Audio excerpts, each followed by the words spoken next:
Good morning, everyone. My name is Elliot Payne. I'm the president of the Minneapolis City Council. And before we convene our meeting, we have a few presentations. But before we start that, I just wanted to acknowledge that this is coming up on the 4-year anniversary of the murder of George Floyd, and I just wanted to recognize that with a moment of silence.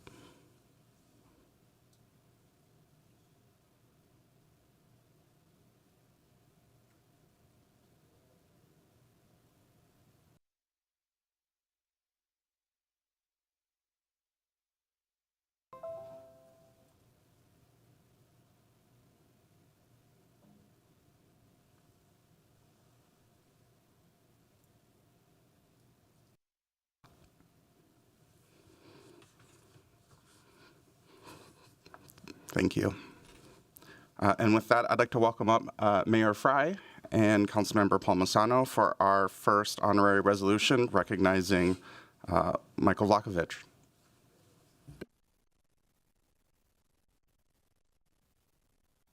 This one isn't on. Yeah, they both are. Good morning. We have a very special person to recognize for his service to Minneapolis this morning. If Michael Lovich could come on up.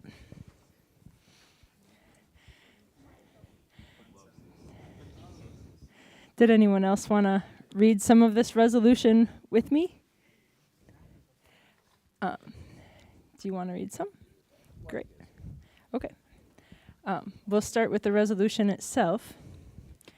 I'm not the person of all the good words. That's you. So here we go. This resolution honors Michael Lovich for his service and dedication to the city of Minneapolis.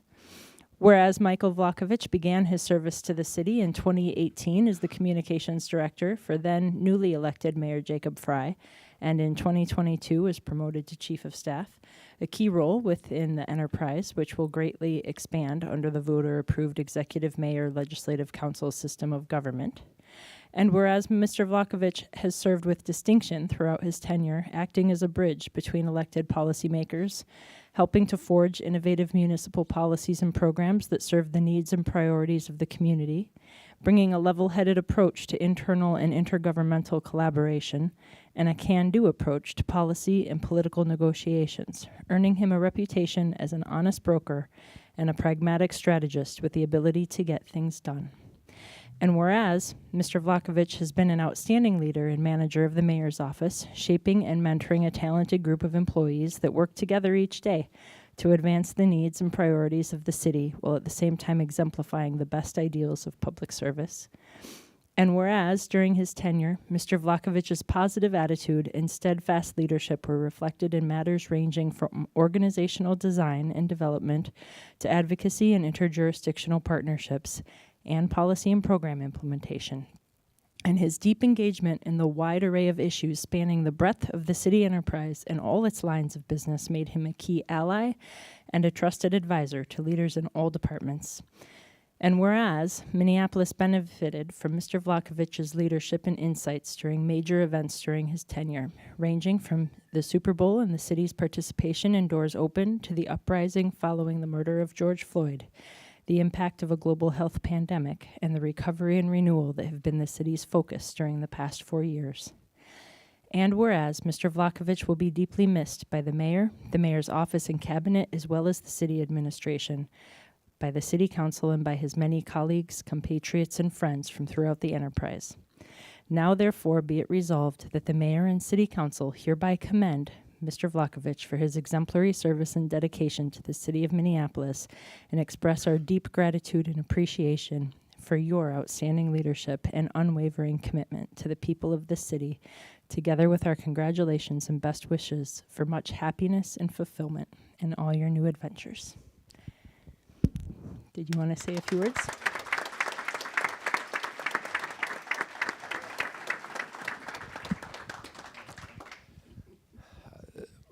Michael Lovich is a person of great confidence.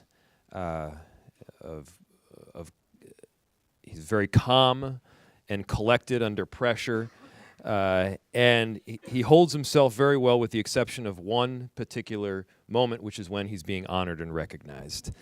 And in those moments, he's embarrassed and flustered, but I got to tell you, Michael Lovich has been such an incredible chief of staff and an amazing leader for this city at perhaps the most critical time in history. I hired Michael in December of 2017 before I even took office.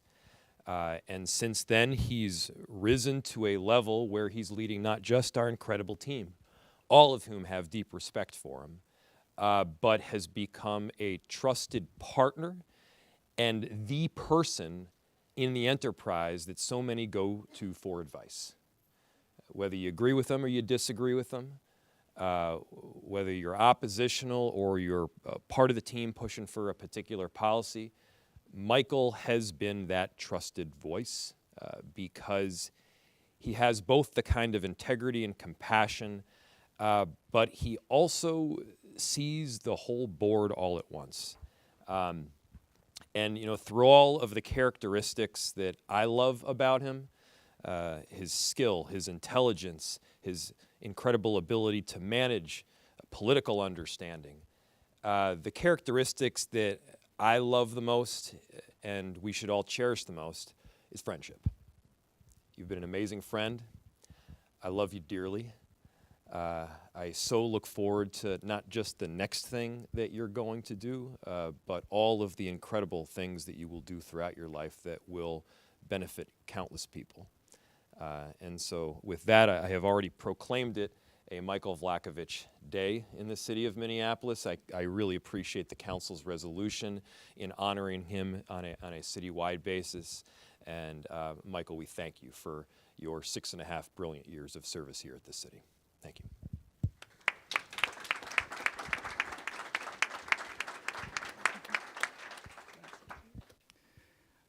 Okay. Thank you. Thank you, everyone, for leaning into the severe discomfort I feel at these moments. It doesn't actually make it much easier. But I have felt a lot of things over the last several weeks, specifically several days. And the predominant thing that I've been feeling is gratitude for curious people, for people who are passionate about service, from housing to safety and reform and development. There is no better place to work than the city of Minneapolis. And so thank you to Mayor Fry for taking a chance on me back in 2017, for your friendship, for your mentorship, and for the leadership you've come to represent for the city. Thank you to the City Council for every debate, every point of collaboration, and every moment of levity in between. And to my team and the cabinet, your courage, your compassion, your talent have kept me going when things got really difficult. So thank you. I am very much looking forward to watching all of the good work that folks in this room continue to do, just from a slightly different vantage point. So thank you.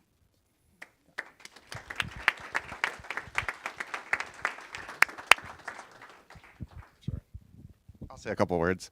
I'll just say that, you know, there's what we do out here on the dais in public, and then there's what happens behind the scenes. And Michael's been a partner behind the scenes. And a shocking revelation might be that we don't always get along, right? But we still have to do work in service of our constituents and in service of the city of Minneapolis. And Michael's always been there as a partner in doing that work. So I just really want to say a note of appreciation for that. Thank you. I know that I'm not alone when I appreciate how even through difficult situations, you would bring sunshine into the office. That is something that's really unique. It's not just a skill, that's a talent, and that's something you carry with you. And it's light, and it's lighthearted, and it really helps us all out through difficult times. I think that Councilmember Jenkins had a couple of words she wanted to say too. Thank you, Councilmember. Yeah, Michael, I just wanted to just express my appreciation for your levity that you bring to really challenging situations. These last 6.5 years have been extremely challenging for the city of Minneapolis. and you have been a steadfast partner along with the mayor in trying to overcome those challenges. So thank you for your service to the city, and best to you in your future endeavors.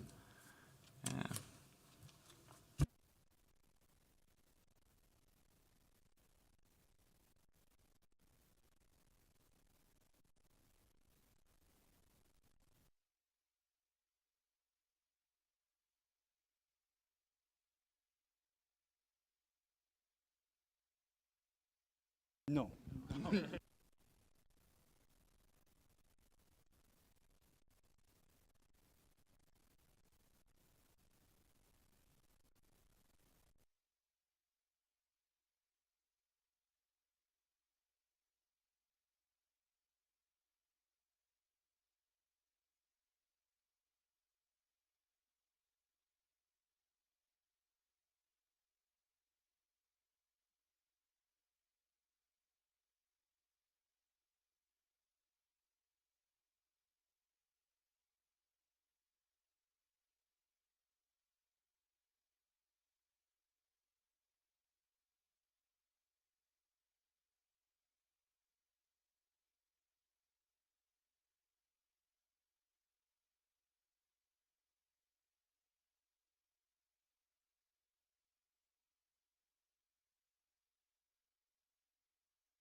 Next, we have Lyle Hodges. Where is Lyle? There he is. You see him? I don't.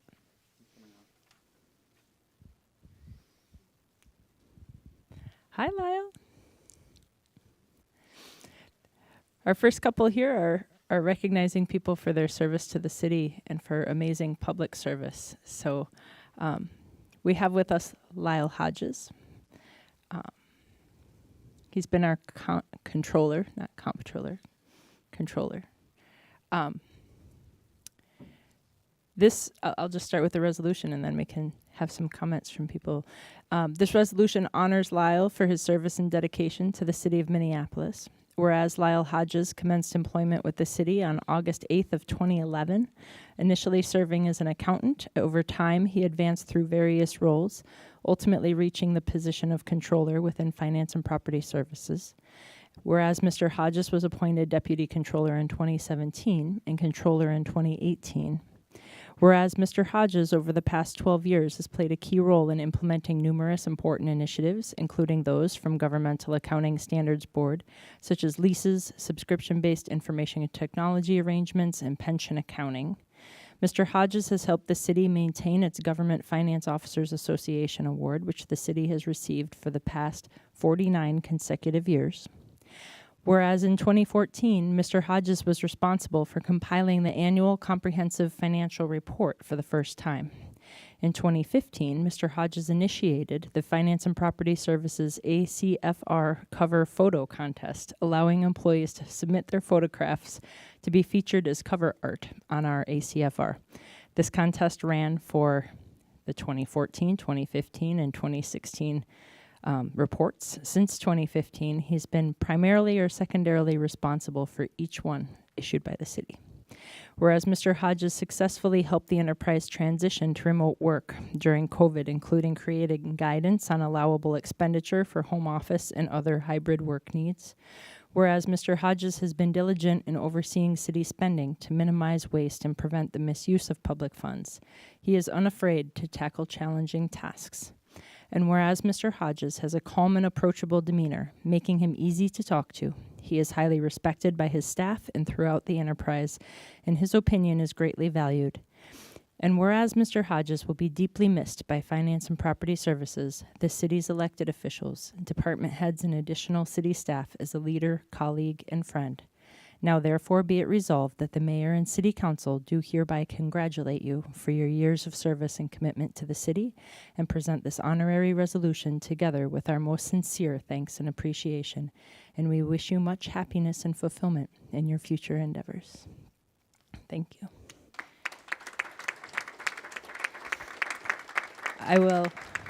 I'll let Director Dushani Dai say a few words. Thank you, Councilmember Palmisano. Lyle, you know, it's been a privilege to work with you for the last almost 4 years. You've, okay. You know, 12 years is a long time in finance and property services, given that most of management is, you know, less than 5 years into the role in finance. So you've been the historical knowledge person, you know, and anytime we have a question about why do we do this, you're always there to give us the answer. So I will really appreciate, miss you and appreciated everything you've done for finance. Lyle, excuse me. I just want to take this opportunity to sincerely thank you for all the work that you have done, your calm demeanor, and your expertise, and I would surely miss you. So please keep in touch. Thank you. And on behalf of the city, Mr. Hodges, we don't have an opportunity to see you a lot at City Council, and that's maybe a good thing. We know that you're buried in the work, and we ask you a lot of questions when you do come to present, you know, right off the cuff, and I don't think that's very easy or typical for somebody with the kind of depth of finance background that you have to necessarily be able to do, and you've always done so with thoughtfulness and grace, and we're grateful for how carefully you've cared for our city and helped us through some very difficult times. Is there anything else anybody wanted to share? Great. Well, we'll take a picture here and send you off. Did you want to say anything? Sure. Go ahead. Yeah. Well, yeah. Well, I just want to say thank you. I thank my colleagues earlier this week, you know, talking a lot about historical knowledge, and it's that knowledge within the finance department that everyone shares that really makes finance possible. It's a shared knowledge, and thank you to the council and the mayor and for sitting through my presentations. I know public displays of accounting aren't exactly the most riveting topics that you deal with, but hopefully I've been transparent and informative, so thank you all.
Next, I will invite up Councilmember Vitan to recognize Stella Whitney-West.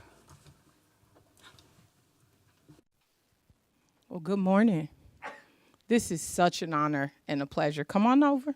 Don't be scared. My North Point peeps got here first. They were here at like 8:45 this morning. Thank you. Here, somebody's got to hold. Dr. Brooks, you want to hold it for us, or the mayor, while I read it?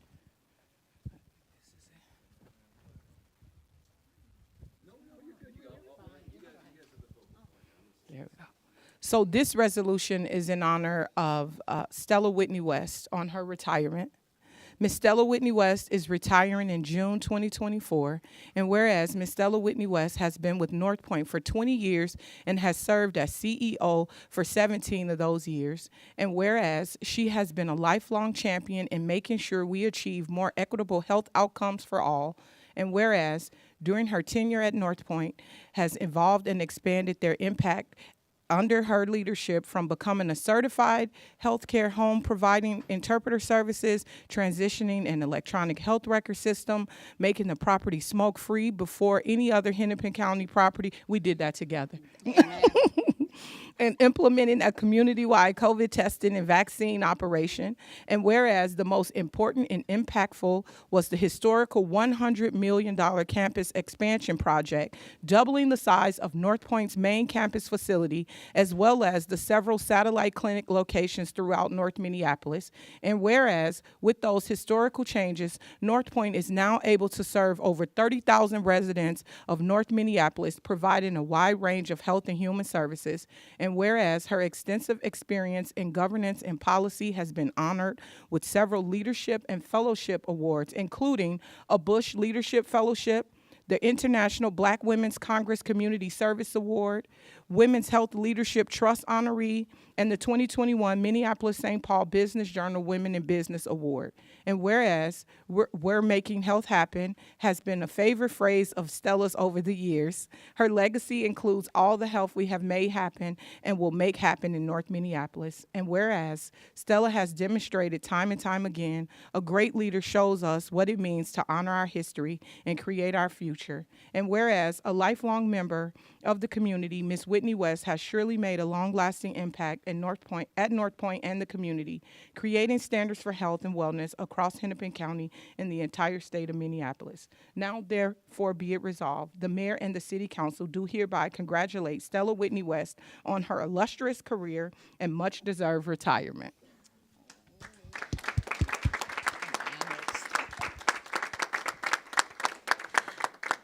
Thank you, Councilmember Vita.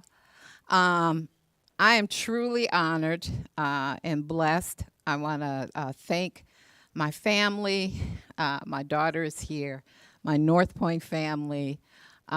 This has been a labor of love. It doesn't even feel like work. I started off in the private sector. I actually started off doing research for the Pillsbury Company and the University of Minnesota, and then made the switch to public service. And that is where I found my passion. That is where I continue, and I am so honored. Thank you, council members, Mayor Fry. I'm usually on the other side, but I am so grateful to be able to work in this community and more importantly, to be a part of North Point Health and Wellness Center, where we have had strong partnerships with the city of Minneapolis. And I could tell stories for days about our impact around HIV/AIDS, and then also now with COVID. But I know we're on a time limit. But thank you, and I'm truly honored and grateful. And I'll just say quickly, Miss Stella was my boss for 17 years at North Point. When I started at North Point, she was the COO. We were housed in the North Point Inc. building together, and then she moved on up to CEO, and it was absolutely wonderful to be mentored by you, Miss Stella, to grace you in the hallways of North Point and always get positive feedback from you about the work that I was doing. So thank you so much for always believing in me and people who look like me and who come from where I come from, and always seeing the vision of North Minneapolis and health. North Point used to be called Pilot City, and you took that to a different level. You were an advocate for the name change and making sure that people had a safe space for all their needs at North Point. So thank you. And thank you to everyone else that's here in support of Miss Stella. We have Dr. Gilliam, we have Dr. Thomas, Dr. Brooks, and staff here, her daughter, staff here from North Point, Dr. Rashana, Dr. Rashana, we have everyone here from North Point who supported. And also, Mayor, I know you may want to say something, and Councilmember Jenkins also. Thank you. Thank you. Well, first, thank you for giving us and mentoring the incredible Councilmember Latricia Vita. And North Point, as you all know, is a mainstay in our community. Every single time we have something that we want to get done to partner specifically for the North Side, but also more broadly on anything from COVID-19 to the broad public health circumstances to, you mentioned, AIDS prevention. You look to North Point. We look to North Point for that trusted partner. And it's not a coincidence that the great work at North Point is happening, and you've been the leader of it for the last 17 years. None of that is coincidental. It's because you are such an incredible leader, and we are so proud to work with you, and you've built something up at North Point that will continue on for generations. And so I'm not going to read the whole proclamation here because so much of the content was included in the resolution that Councilmember Vita just read. But what I will say is that I'll read a couple at the beginning and a couple at the end. Whereas Stella Whitney-West has been a celebrated leader of North Point Health and Wellness Center for 2 decades, joining the organizations as the COO in 2004 and transitioning to the role of CEO in 2007. And whereas there are countless programs, initiatives, and accomplishments that you've achieved over those years that have quite simply helped people in Minneapolis live brilliant lives. And whereas the city of Minneapolis expresses deep gratitude to Stella Whitney-West for her career in bettering health and wellness of countless Minneapolis and Hennepin County residents and guests, and recognizes her unique role in positively contributing to the livelihood of our community, now therefore I, Jacob Fry, Mayor of the city of Minneapolis, do hereby proclaim May 23rd, 2024 as Stella Whitney-West Day in the city of Minneapolis. Congratulations.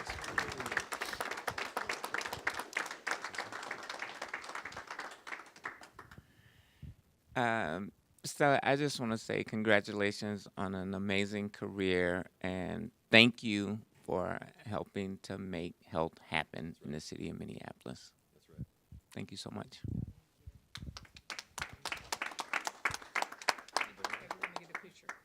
Oh, does anybody want to say something? I'm sorry.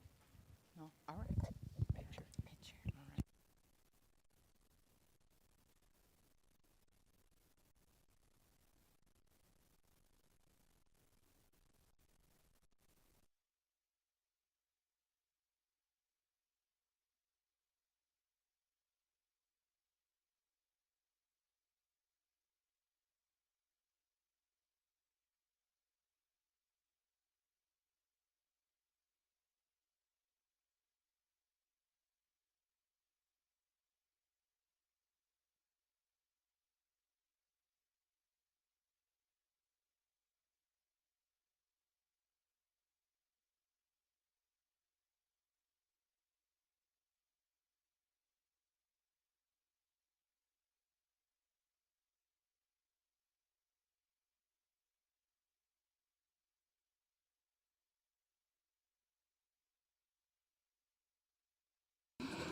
Next, I'll welcome up Councilmember Osmond to recognize Norway House.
Good morning.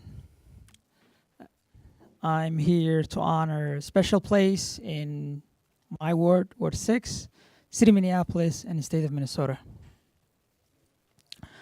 Honor in Norway House. Whereas Norway House has been an integral part of our community located in the Ventura Village neighborhood, which has fostered connection between the United States and the Norway through arts, business, and culture.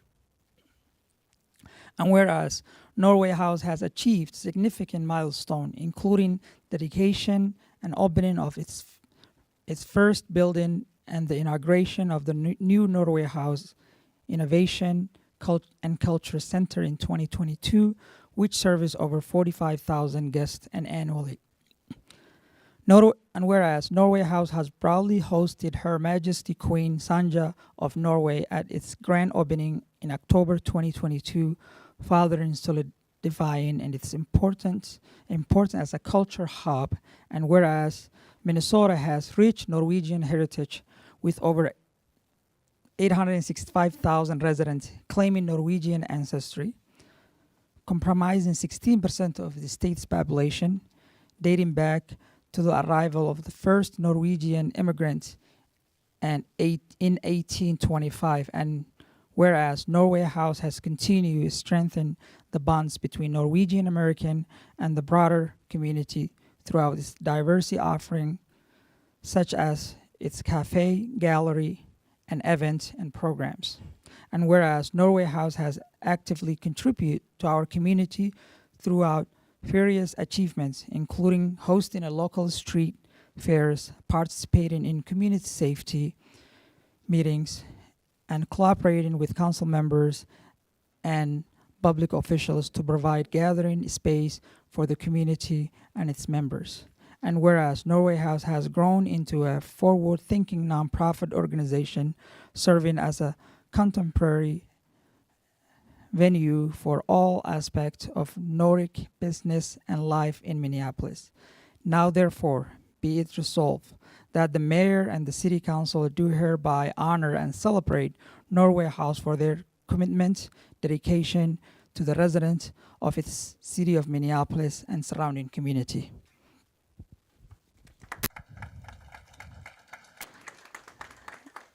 And now we have guests that will say from Norway House that will make some remarks.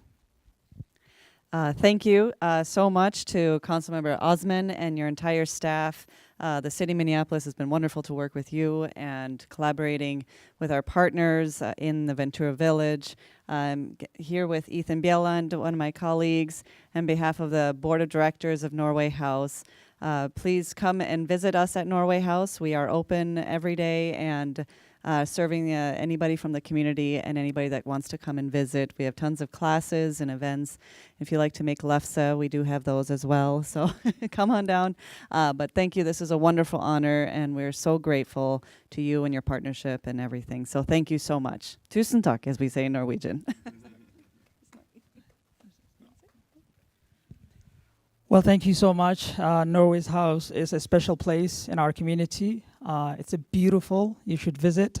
They hosted the Queen of Norway that came to our city last year, I believe, So please, if you get a time, go visit. It's a wonderful place for our community. And thank you so much for staying in Ventura Village and continue to serve the residents of Minneapolis. Thank you.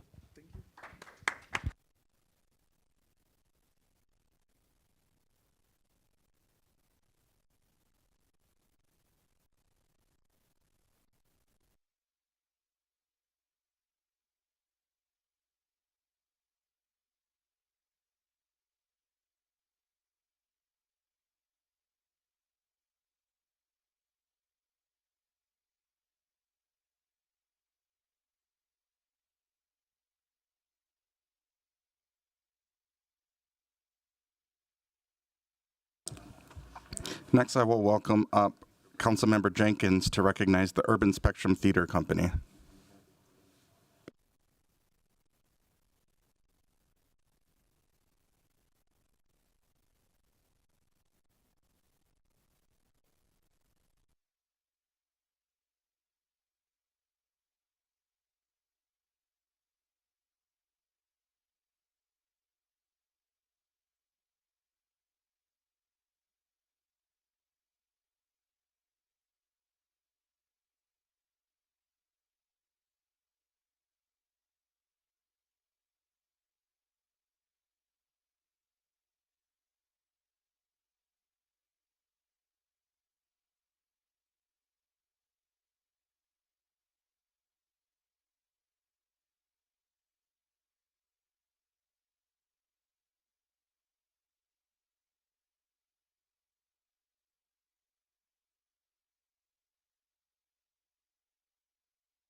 go.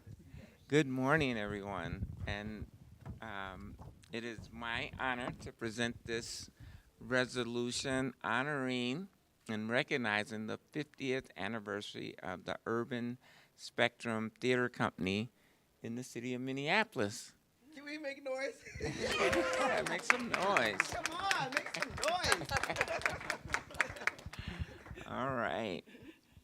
So, whereas in 1974, a group of South Minneapolis neighborhood residents formed a community theater to work in conjunction with the City of Minneapolis Police and Community Activities Project, a program set up to engage Minneapolis police with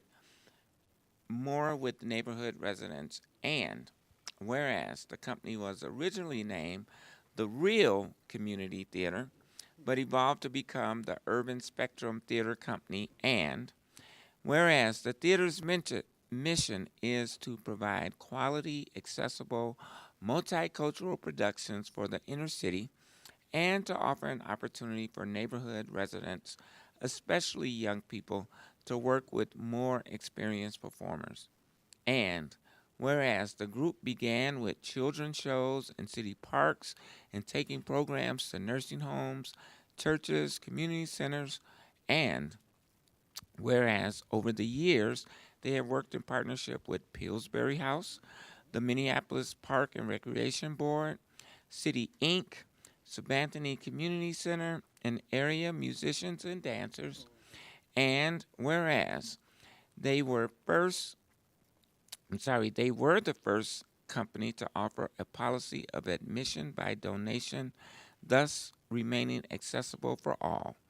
And whereas with the passing years, the company's productions developed into entertainment, education, and world premiere shows that presented the stories of entertainers and artists of color in history.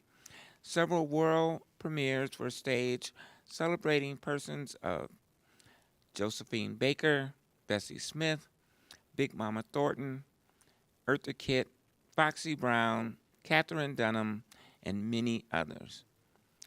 Children's shows were folks' tales from all around the world presented at the holiday season, and whereas in 2012 the company presented an original stage play written by Judy Cooper Lyle of the movie Honey Dripper, written and directed by John Sayles. Mr. Sayles gave his personal permission for the show to be presented and met the producer while in Minneapolis. This show was set in the South in the 1950s and covered a period where many African Americans were arrested on false charges and made to work off their fine in the fields owned by judges and other political figures.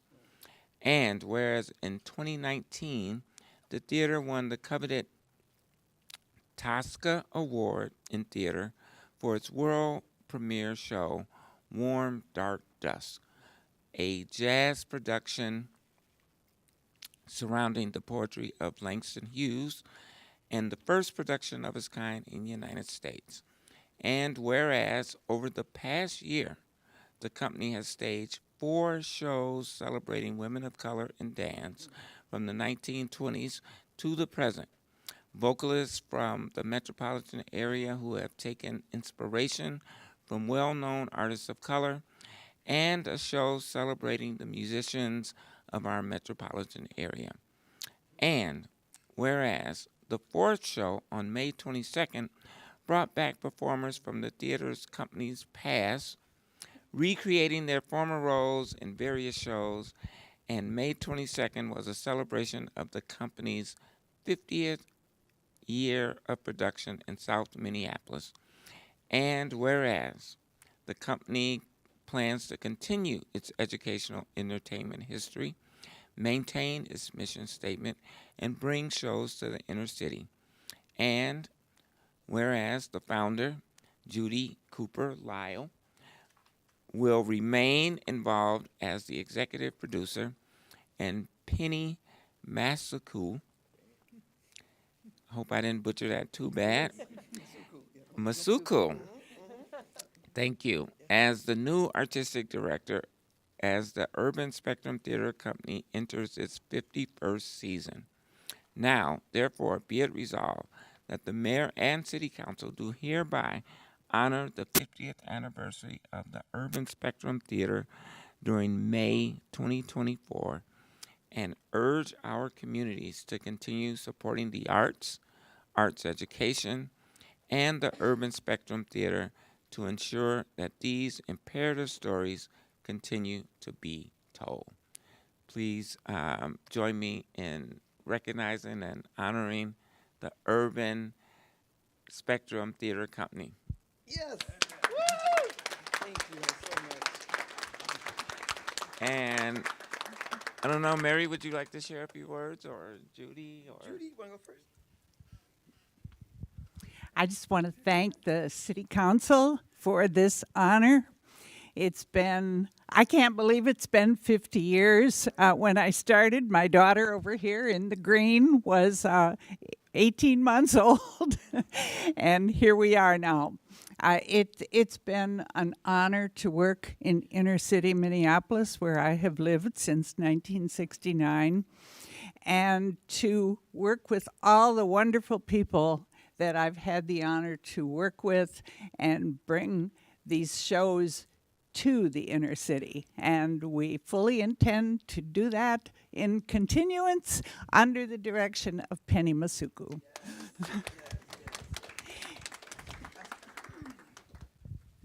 I just want to say, I am saying, I'm proud. I did my first show in 2003. And I keep on going and keep on. I turned 70 last year. I'm going to keep on going, right? Yes, yes. You say anything? Judy Cooper Lyle is my mother. My name is Melinda Moravari, and I just want to say I'm beyond proud of you, Mom. And Christopher is here, and he's proud of you, too. Yes, I'm Penny Masuku, Artistic Director. This is amazing. I never thought we'd be here. I'm just so grateful to be in the presence of you, all of you standing up here. You've been so detrimental in my growth and just the growth in this company and what I do. So thank you to the City Council, and Judy, thank you for everything.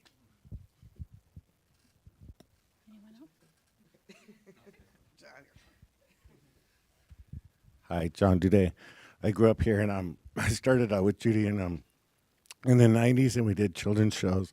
But what impresses me most about the theater is it welcomes everybody, African American, Latino, Asian, white, straight, gay, transgender. Everyone has participated in the shows, and they're so absolutely amazing.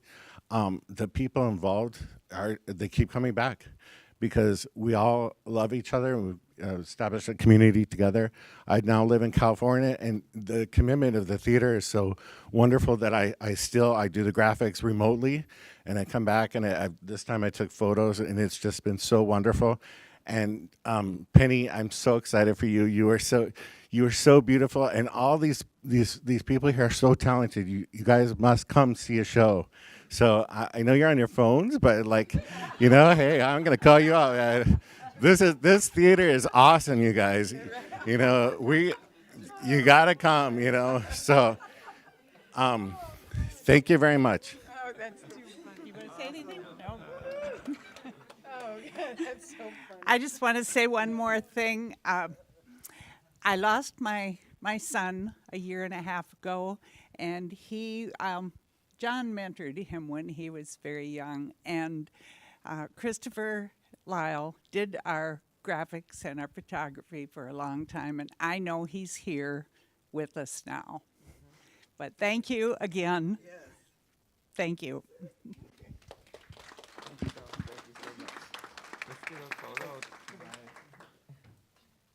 Probably need to squeeze in a little bit. Okay. Should I hold this up? Yeah. Yeah, there you go.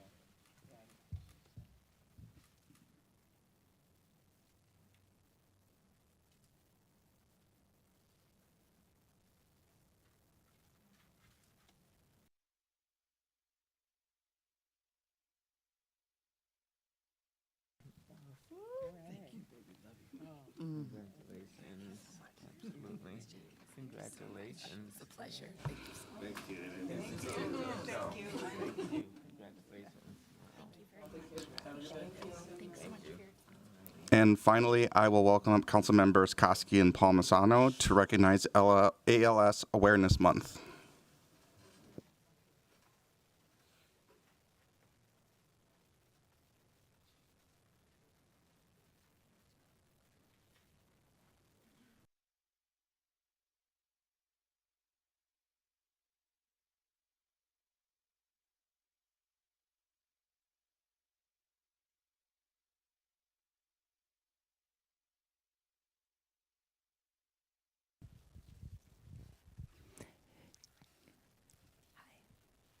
Hi, what's your name?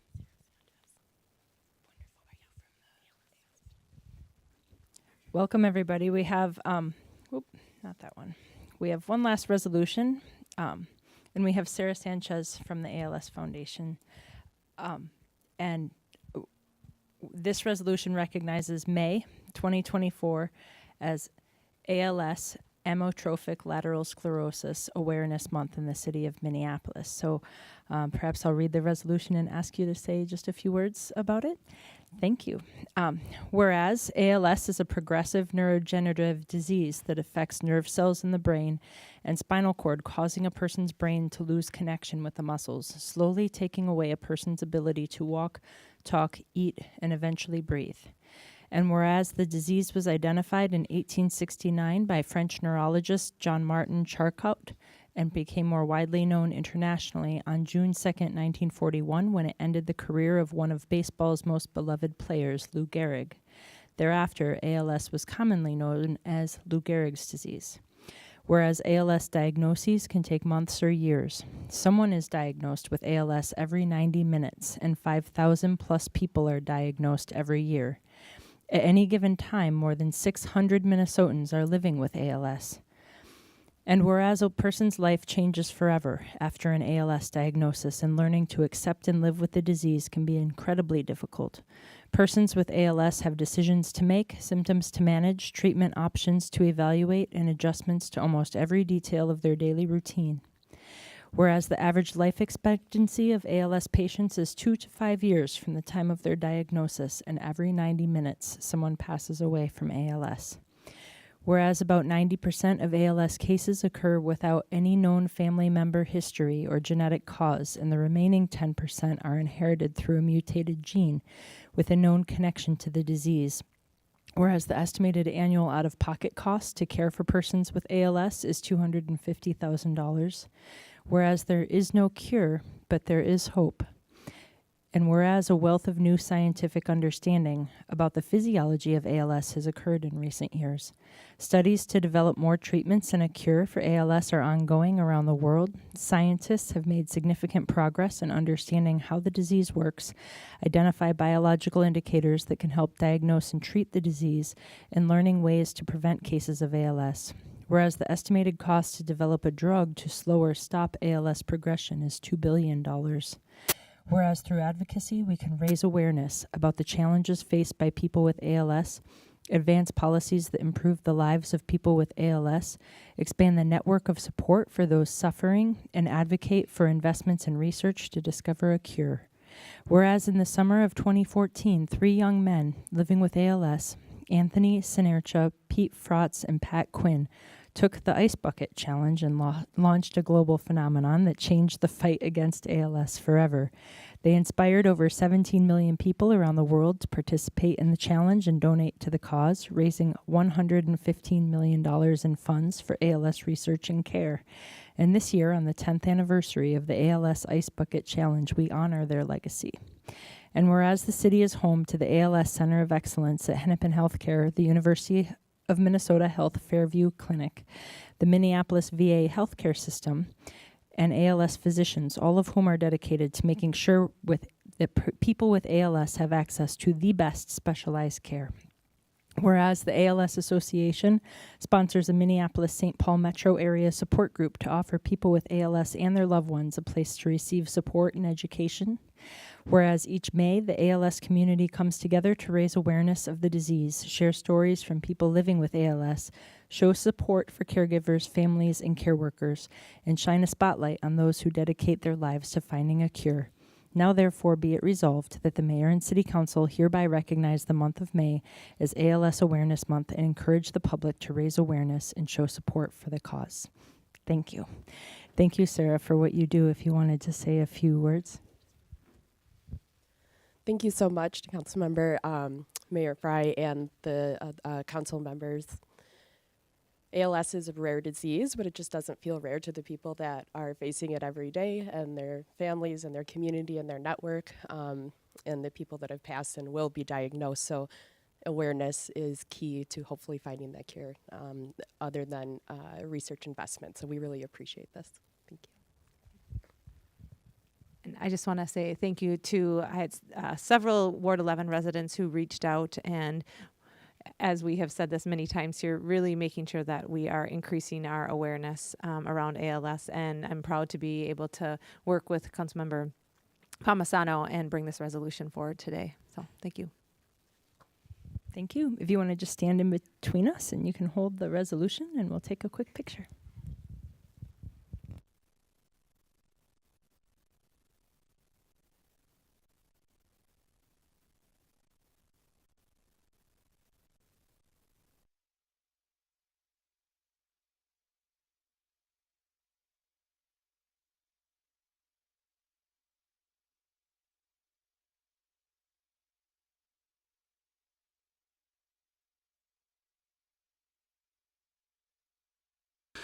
Thank you, everyone, and thank you to Michael and Lyle for your hard work for the city of Minneapolis. And with that, I'm going to call this regular meeting of the City Council for May 23rd to order. The clerk will call the roll to verify the presence of a quorum. Councilmember Ellison is absent. Councilmember Koski. I'm here. There he is. Councilmember Ellison. Here. Councilmember Koski. Present. Councilmember Wansley. Present. Councilmember Jenkins. Present. Councilmember Palmisano. Present. Councilmember Chowdhury. Present. Councilmember Cashman. Present. Councilmember Osman. Present.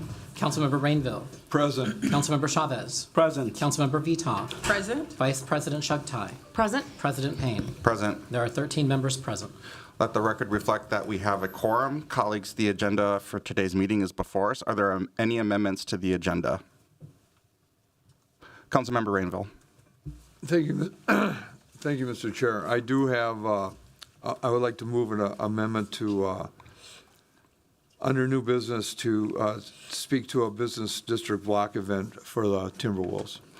Is there a second? Second. Clerk will call the roll. Councilmember Ellison.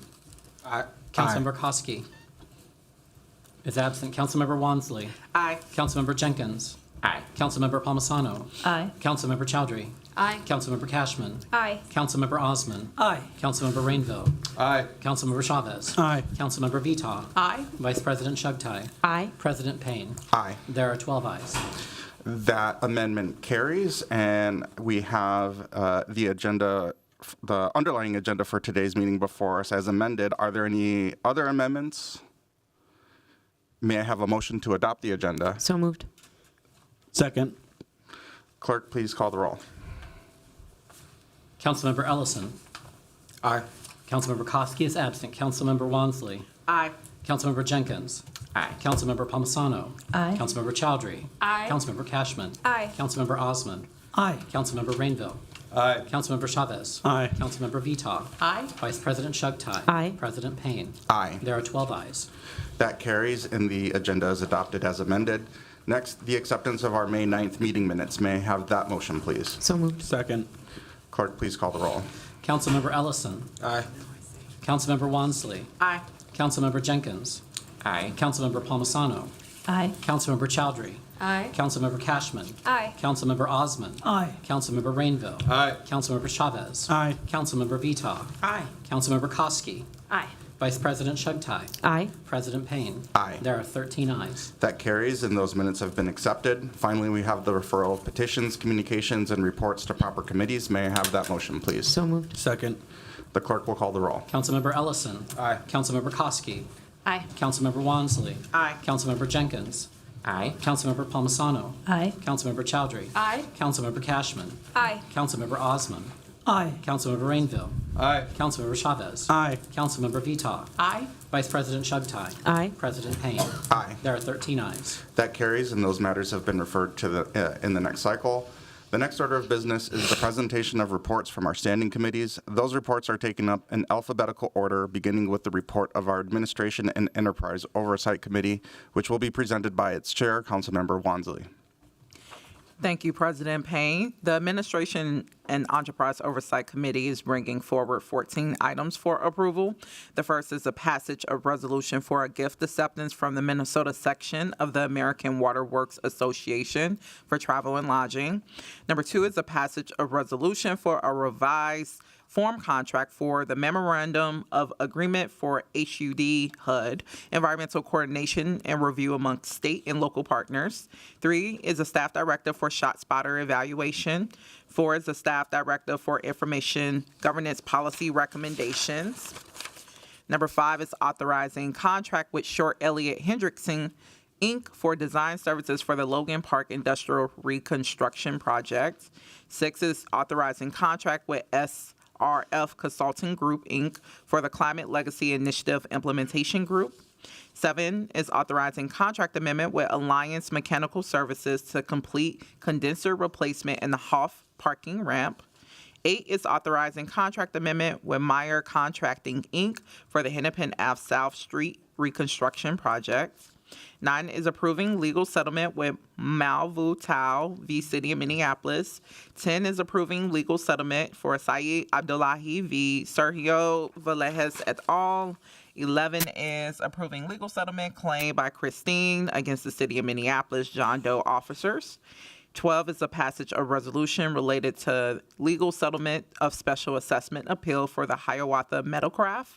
13th is authorizing agreement extension related to a grant with the Polad Family Foundation for alternative mental health response in the police early intervention system. And 4 is approving contracts with various vendors for the 2024 violence prevention services. And with that, I'll move all items for approval and stand for any questions. Councilmember Wansley has moved approval of the committee's report. Is there any discussion? Councilmember Cashman. Thank you, President Payne, and thank you, Chair Wansley. As everyone knows, I take climate legacy initiative implementation very seriously, climate action very seriously, and wanted to know more about the SRF contract that was being passed this cycle for $500,000 over the course of 5 years. And really grateful for Deputy Commissioner Hanlon for answering questions for me this week, and also to the Health Department administrative team for uploading the original RFP so that we have full transparency over this contract and that the community can follow along with this great work. So I'm really excited to work with the consultants that are being hired to support us in our Climate Legacy Initiative implementation, and wanted to give you that update today. Councilmember Rainville.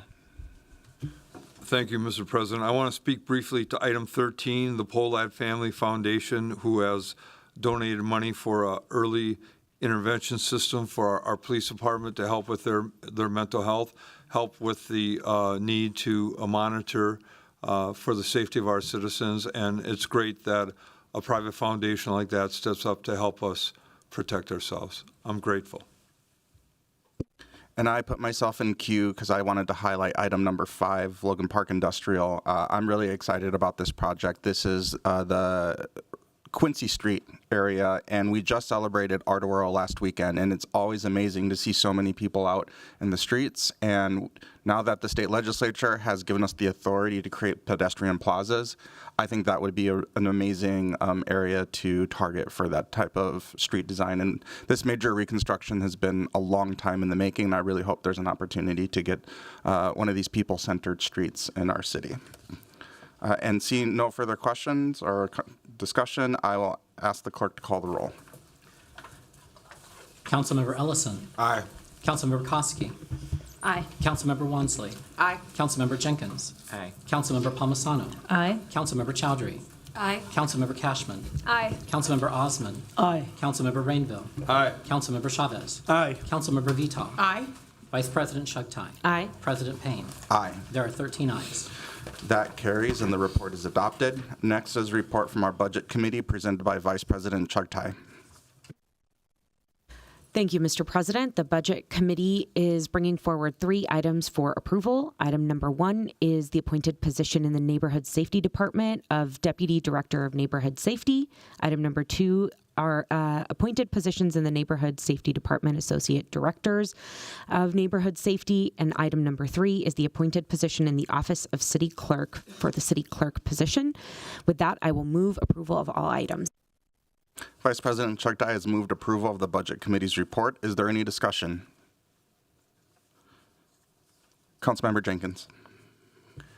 Thank you, Chair Payne. I just wanted to say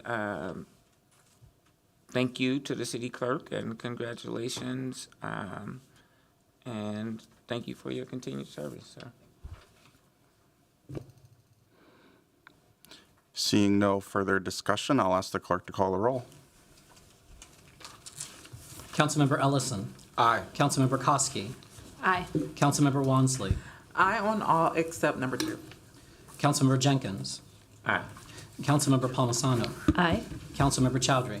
Aye. Councilmember Cashman. Aye. Councilmember Osman. Aye. Councilmember Rainville. Aye. Councilmember Chavez. Aye.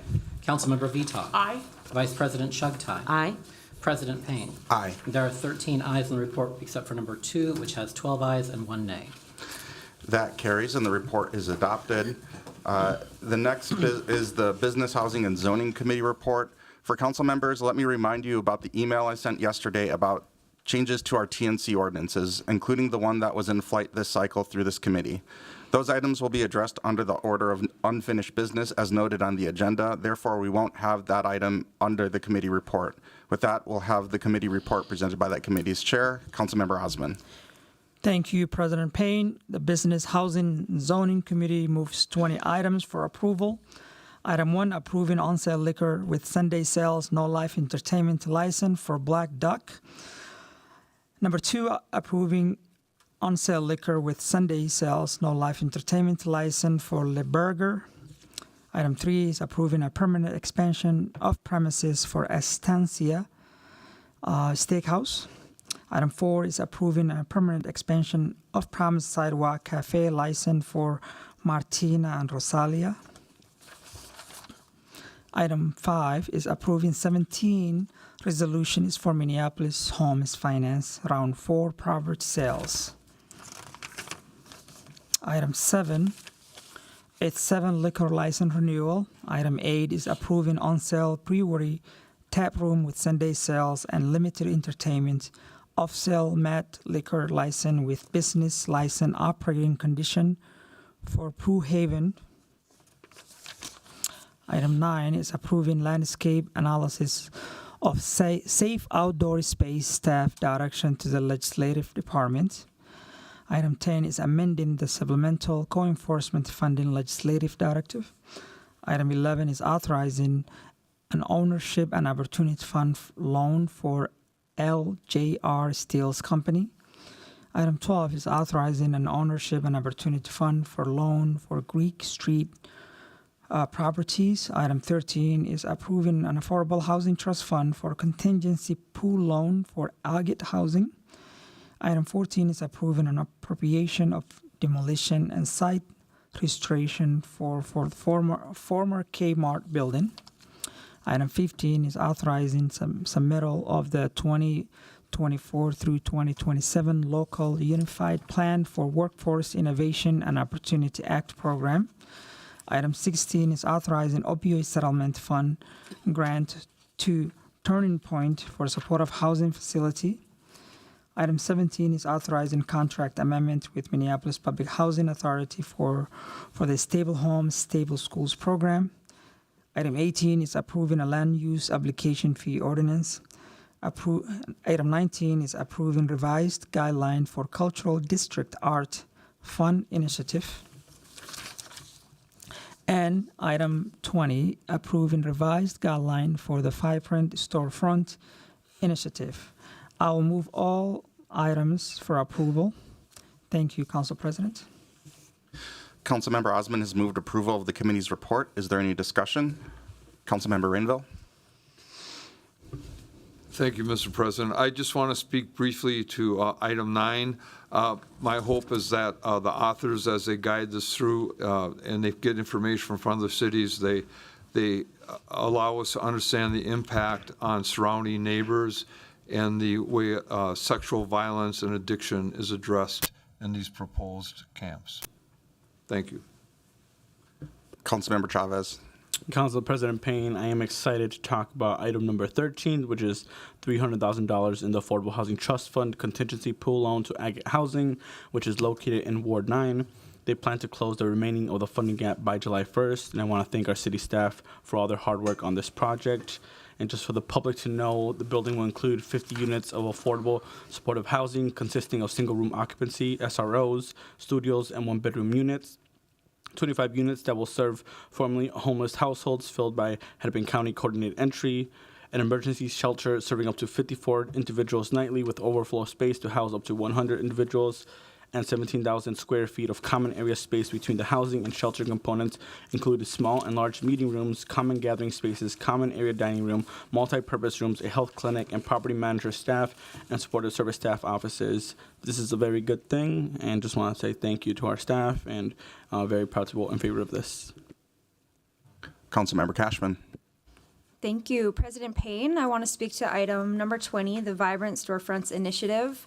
I'm proud to be collaborating with the Arts and Cultural Affairs Department. Director Ben Johnson's doing a really fantastic job expeditiously moving this work forward this year. The Vibrant Storefronts Initiative will conduct grassroots partnerships between artists and property owners in Loring Park this year, specifically along Harmon Place, and with success can extend to more areas of the city. Loring Park is my neighborhood and has a long history of active and diverse creativity for artists to live and work. It is the cultural gateway to the city, from the Sculpture Garden and the Walker to the Theater District and downtown.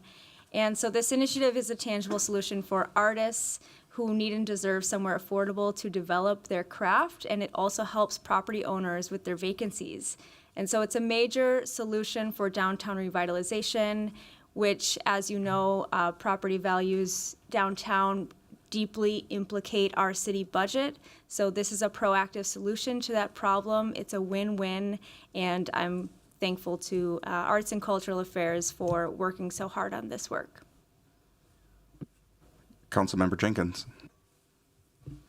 Thank you, Chair Payne. I put myself in queue to echo Councilmember Cashman's comments around item number 20 and also item number 19, which supports our cultural districts and artists within those cultural districts. Looking forward to seeing the outcomes and results from these initiatives, and want to thank Director Johnson and Arts and Culture Department for their extraordinary work. Councilmember Osman. Yes, same comments. I want to thank Director Ben Johnson and his staff for really working with us and this item on Biz Committee, the pop-up culture and the program. It's amazing. I would encourage those members that are not part of the Biz Committee should check out the presentation and the staff presentation they have provided on LIMS, and really super excited with item 19 and 20. Thank you. I put myself in queue to highlight Black Duck. This is a restaurant that had a very rocky start. The owner, Jason Sawicki, bought the building right at the peak of the pandemic with the hopes of opening up a restaurant. Obviously, things didn't work out that well for him in 2020, but he was resilient and he got himself actually an old RV and started a food truck in that space, which became fair game. He got caught up in some of the food truck enforcement that the city had to do over the last couple years, and it's just really exciting to see his brick and mortar coming to fruition. And so really looking forward to adding that to our Johnson Street commercial corridor. And it's a reflection of the future of we want more commercial activities in more corners of our city so that we're not so dependent on downtown as the only source of some of our economic activities. So I'm really excited about that. Vice President Chugtai. Thank you, Mr. President. I wanted to quickly speak to item number 11, which is some resources from the Ownership and Opportunity Fund coming to Ward 10 on 29th and Lyndale. I'm really excited to see these resources and investment in local entrepreneurship and ownership in the community I represent, and also wanted to take a moment to then thank Councilmember Ellison for his diligent work on the establishment of and investment in the Ownership and Opportunity Fund, including in our last budget cycle when he brought forward an amendment to increase the amount of resources, making it possible for projects like this to be resourced and funded. It's creative solutions like this that help build wealth and economic vitality in our communities. Thank you. Councilmember Vita. I'm Vital hopped in queue for me, so thank you, Councilmember Vital, for that. I wanted to just speak briefly on item number 5. Also, thank you, Council Vice President, for the kind words. And really, it is about our staff, and I want to talk to our staff a little bit when it comes to item number 5. I think that we have become so reliant on our staff to produce good housing outcomes for us that sometimes we take it for granted. But I just, we're here in this round 4 property sales, and I can't remember the exact number of units that are represented here, but I cannot speak highly enough about the work that our staff do to make sure that we have housing across the continuum here in the city of Minneapolis. If we had less talented staff, if we had less money going towards this, we would feel that impact, I think, pretty acutely as a city. And so just we got a presentation on this. And, when it comes to the diversity of bringing in new developers, when it comes to closing the homeownership gap, this is one of the programs, and our staff are some of the people in our city that are really doing a lot of heavy lifting to the extent that we're making an impact there. So just didn't want to let that go without being highlighted. And again, thank you to, Elfric Port and Roxanne Kimball and the whole team, over there in CPED. So just wanted to highlight that. Thank you. Thank you. Seeing no one else in queue, I will ask the clerk to call the roll. Councilmember Ellison. Aye. Councilmember Koski. Aye. Councilmember Wansley. Aye. Councilmember Jenkins. Aye. Councilmember Palmisano. Aye. Councilmember Chowdhury. Aye. Councilmember Cashman. Aye. Councilmember Osman. Aye. Councilmember Rainville. Aye. Councilmember Chavez. Aye. Councilmember Vitaw. Aye. Vice President Chugtai. Aye. President Payne. Aye. There are 13 ayes. That carries and the report is adopted. Next is the Climate and Infrastructure Committee report presented by that committee's chair, Councilmember Cashman. Thank you, Mr. President. The Climate and Infrastructure Committee is bringing forward 11 items. Number 1 is approving and authorizing an assessment for the Whittier North Residential Resurfacing Project. Item 2 is approving appointments to the Bicycle Advisory Committee. Item 3 is approving appointments to the Pedestrian Advisory Committee. Item 4 is authorizing Highway Safety Improvement Program, Traffic Signals and Pedestrian Improvements Project to improve safety at 12 intersections.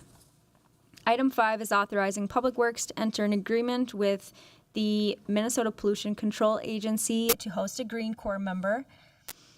Item 6 is authorizing an agreement with the Met Council Environmental Services for the 2nd Street North Sanitary Improvement Project and the 1st Avenue South Paving Project.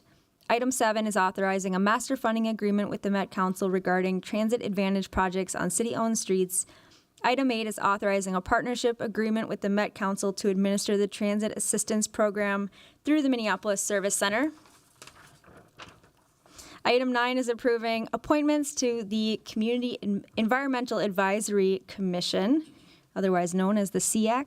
And item 10 is authorizing the submittal of an application for the Federal Department of Energy Communities Sparking Investment in Transformative Energy for a residential energy efficiency program. And lastly, item 11 is the passage of a resolution declaring the week of May 19th, 2024 as Public Works Week. And I'll move approval of these items. Councilmember Cashman has moved approval of the committee's report. Is there any discussion? Councilmember Chavez. Thank you, Council President Payne. I want to talk about item number 8, which is an agreement with the Metropolitan Council for the Transit Assistance Program. Council President, this is something that me and you worked on in our first term with our city staff, like the 301 Services Director, Mwende, Suzanne from the Mayor's Office, and it's just good to see this get through.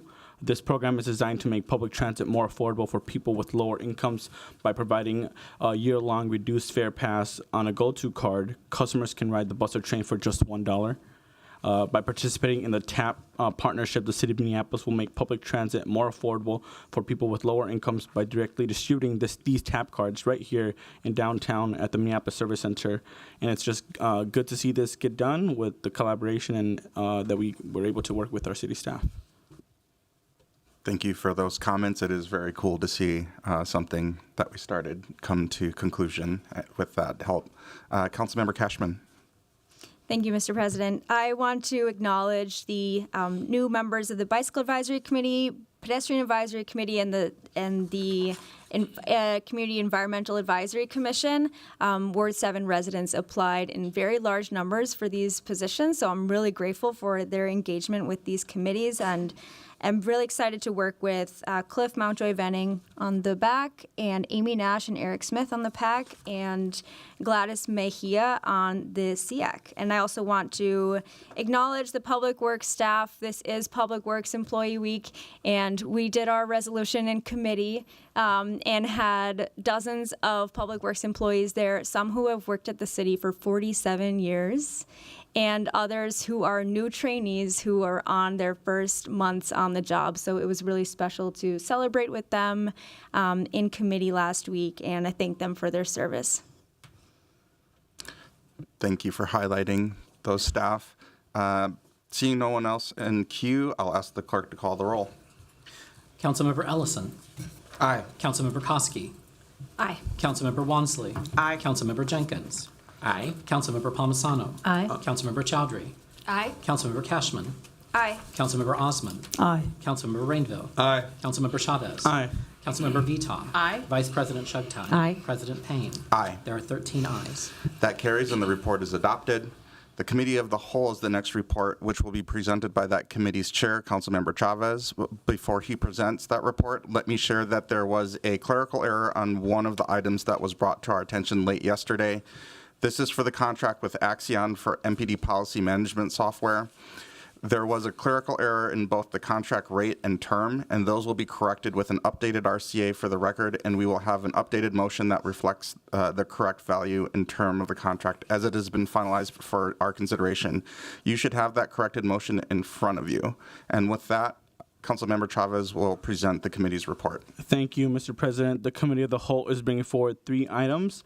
Item number 1 is the passage of a resolution calling on the U.S. Department of Homeland Security to designate Ecuador for temporary protected status. Item number 2 is a contract with Oxycon for MPD policy management software. And item number 3 is a contract with Benchmark Holdco for services related to providing MPD with an early intervention system. Mr. President, I will move items 1 and 3 for approval. I would recommend we move item number 2 for discussion, given that there is an amendment and an opportunity for council members to ask more questions based on what you said. Councilmember Chavez has moved items 1 and 3 for approval, and we will pull item 2 for discussion. Is there any discussion on item 1 and 3? Seeing none, I'll ask the clerk to call the roll. Councilmember Ellison. Aye. Councilmember Koski. Aye. Councilmember Wansley. Aye. Councilmember Jenkins. Aye. Councilmember Palmisano. Aye. Councilmember Chowdhury. Aye. Councilmember Cashman.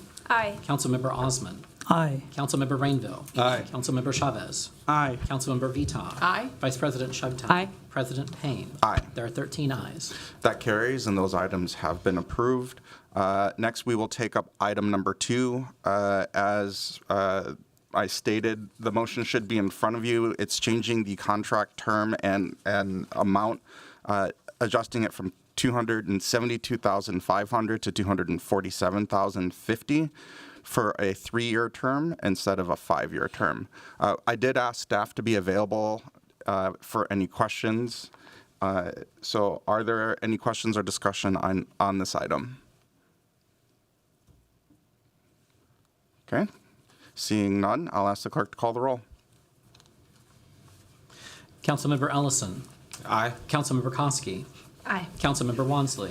Aye. Councilmember Jenkins. Aye. Councilmember Palmisano. Aye. Councilmember Chowdhury. Aye. Councilmember Cashman. Aye. Councilmember Osman. Aye. Councilmember Rainville. Aye. Councilmember Chavez. Aye. Councilmember Vita. Aye. Vice President Shugtai. Aye. President Payne. Aye. There are 13 ayes.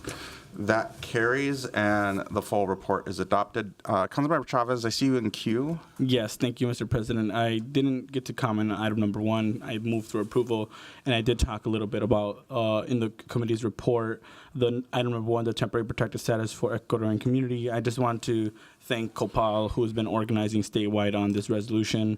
I also want to make sure that I thanked our Office of Immigrant and Refugee Affairs, our Neighborhood and Community Relations Department on this resolution. You all probably know this already. As I mentioned earlier, there are a lot of new arrivals coming to Minneapolis, especially a lot of Ecuadorian immigrants. And this is something that we need action on at the federal level, making sure that our residents have access to employment opportunities, which is this TPS status could get them that. And again, I'm going to keep on mentioning a lot of our immigrants and new arrivals are selling fruits on the streets. They are street vendors, which is why we're hoping to establish a new permit process so they can actually do that without getting fined. Thank you. Thank you. The final report will be offered by our Public Health and Safety Committee, which will be presented by that committee's chair, which is also Councilmember Chavez. Thank you, Mr. President. The Public Health and Safety Committee is bringing forward 4 items. Item number 1 is approving the mayor's appointment of Michelle Phillips to the position of the Civil Rights Director. Item number 2 is authorizing an increase to a contract with the state of Minnesota to support a police bomb unit. Item number 3 is authorizing an extension of a grant agreement with the Minnesota Division of Homeland Security and Emergency Management to account for all staff vacancies and leave within the Emergency Management Division. And finally, item number 4 is directing the Legislative Department staff to calculate fees related to off-duty police work. With that, I'll stand on questions on any of these items, and I'll move for approval. Councilmember Chavez has moved approval of the committee's report. I will also note that Ms. Phillips wasn't able to join us. I did indicate that during the committee of the whole, but just wanted to remind folks of that. And with that, is there any discussion? Not seeing any. Oh, Councilmember Chavez. Thank you, Mr. President. I just wanted, I'm very excited to vote in favor of Michelle Phillips. I'm excited to work with her in the Civil Rights Department. It's a role that has been vacant for a little bit. I know that we had our COO taking that role, but it's just really good to have it filled. I'm really excited for the leadership of Michelle Phillips and what she's going to do here for the city of Minneapolis. Thank you. Councilmember Chowdhury. There we go. Thank you, Chair Payne.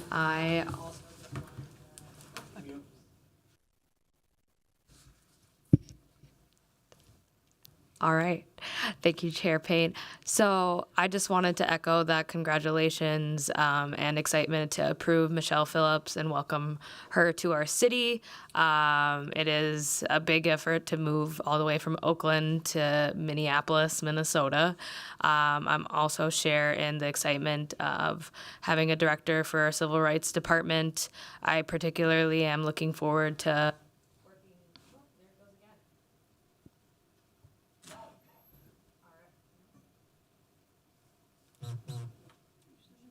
Okay.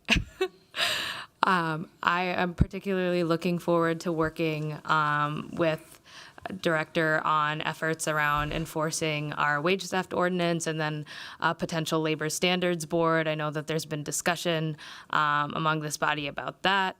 And I just thank the Civil Rights Department staff who have really stepped up as there have been changes within the department and just being nimble. It's really our staff who make the work happen, and so I'm looking forward to seeing her leadership in the city of Minneapolis. Thank you for those comments, and seeing no one else in queue, I'll ask the clerk to call the roll. Councilmember Ellison. Aye. Koski.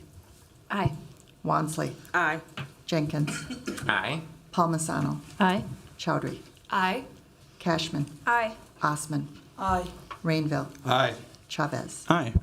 Vita. Aye. Vice President Chugtai. Aye. President Payne. Aye. There are 13 ayes.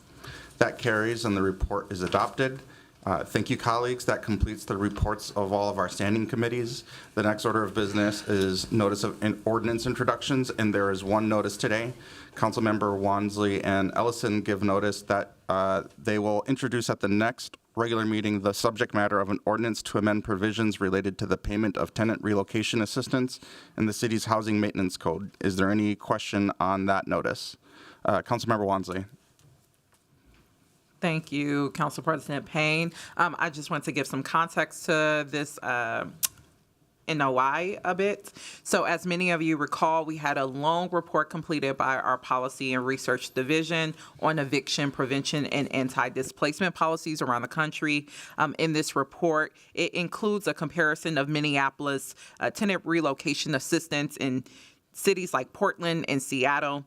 The key difference between our program is that Minneapolis has a very narrow scope and does not provide support for displacement due to economic factors. So options in the report included expanding additional triggers that would make renters eligible for relocation assistance. And I am eager to explore what that expansion could look like to ensure that we do have policies that protect renters who are still facing huge rent increases in our city because of lack of protections. I would like to thank the Policy and Research Division for their thorough work on this report, which I intend to use as a guiding blueprint for the legislative development of this policy alongside my co-author, Councilmember Ellison.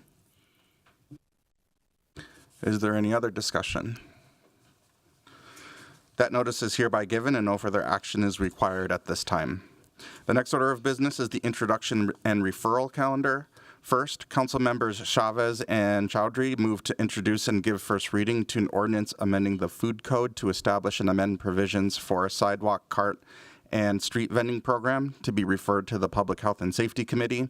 Second, Councilmember Chavez moves to introduce and give first reading to an ordinance amending the housing maintenance code to establish provisions for proactive and annual rental inspections for the enforcement of housing maintenance codes to be referred to the Business, Housing, and Zoning Committee. Third, Councilmember Chavez moves to amend prior notice language and to introduce and give first reading to an ordinance amending the Civil Rights Code to amend provisions to add new protected classes, bolster enforcement of current protections, and amend procedures for efficiency and ease of use, which is also referred to the Public Health and Safety Committee. Is there any discussion on those items? Councilmember Wansley, is that you still in queue? Yeah. Okay.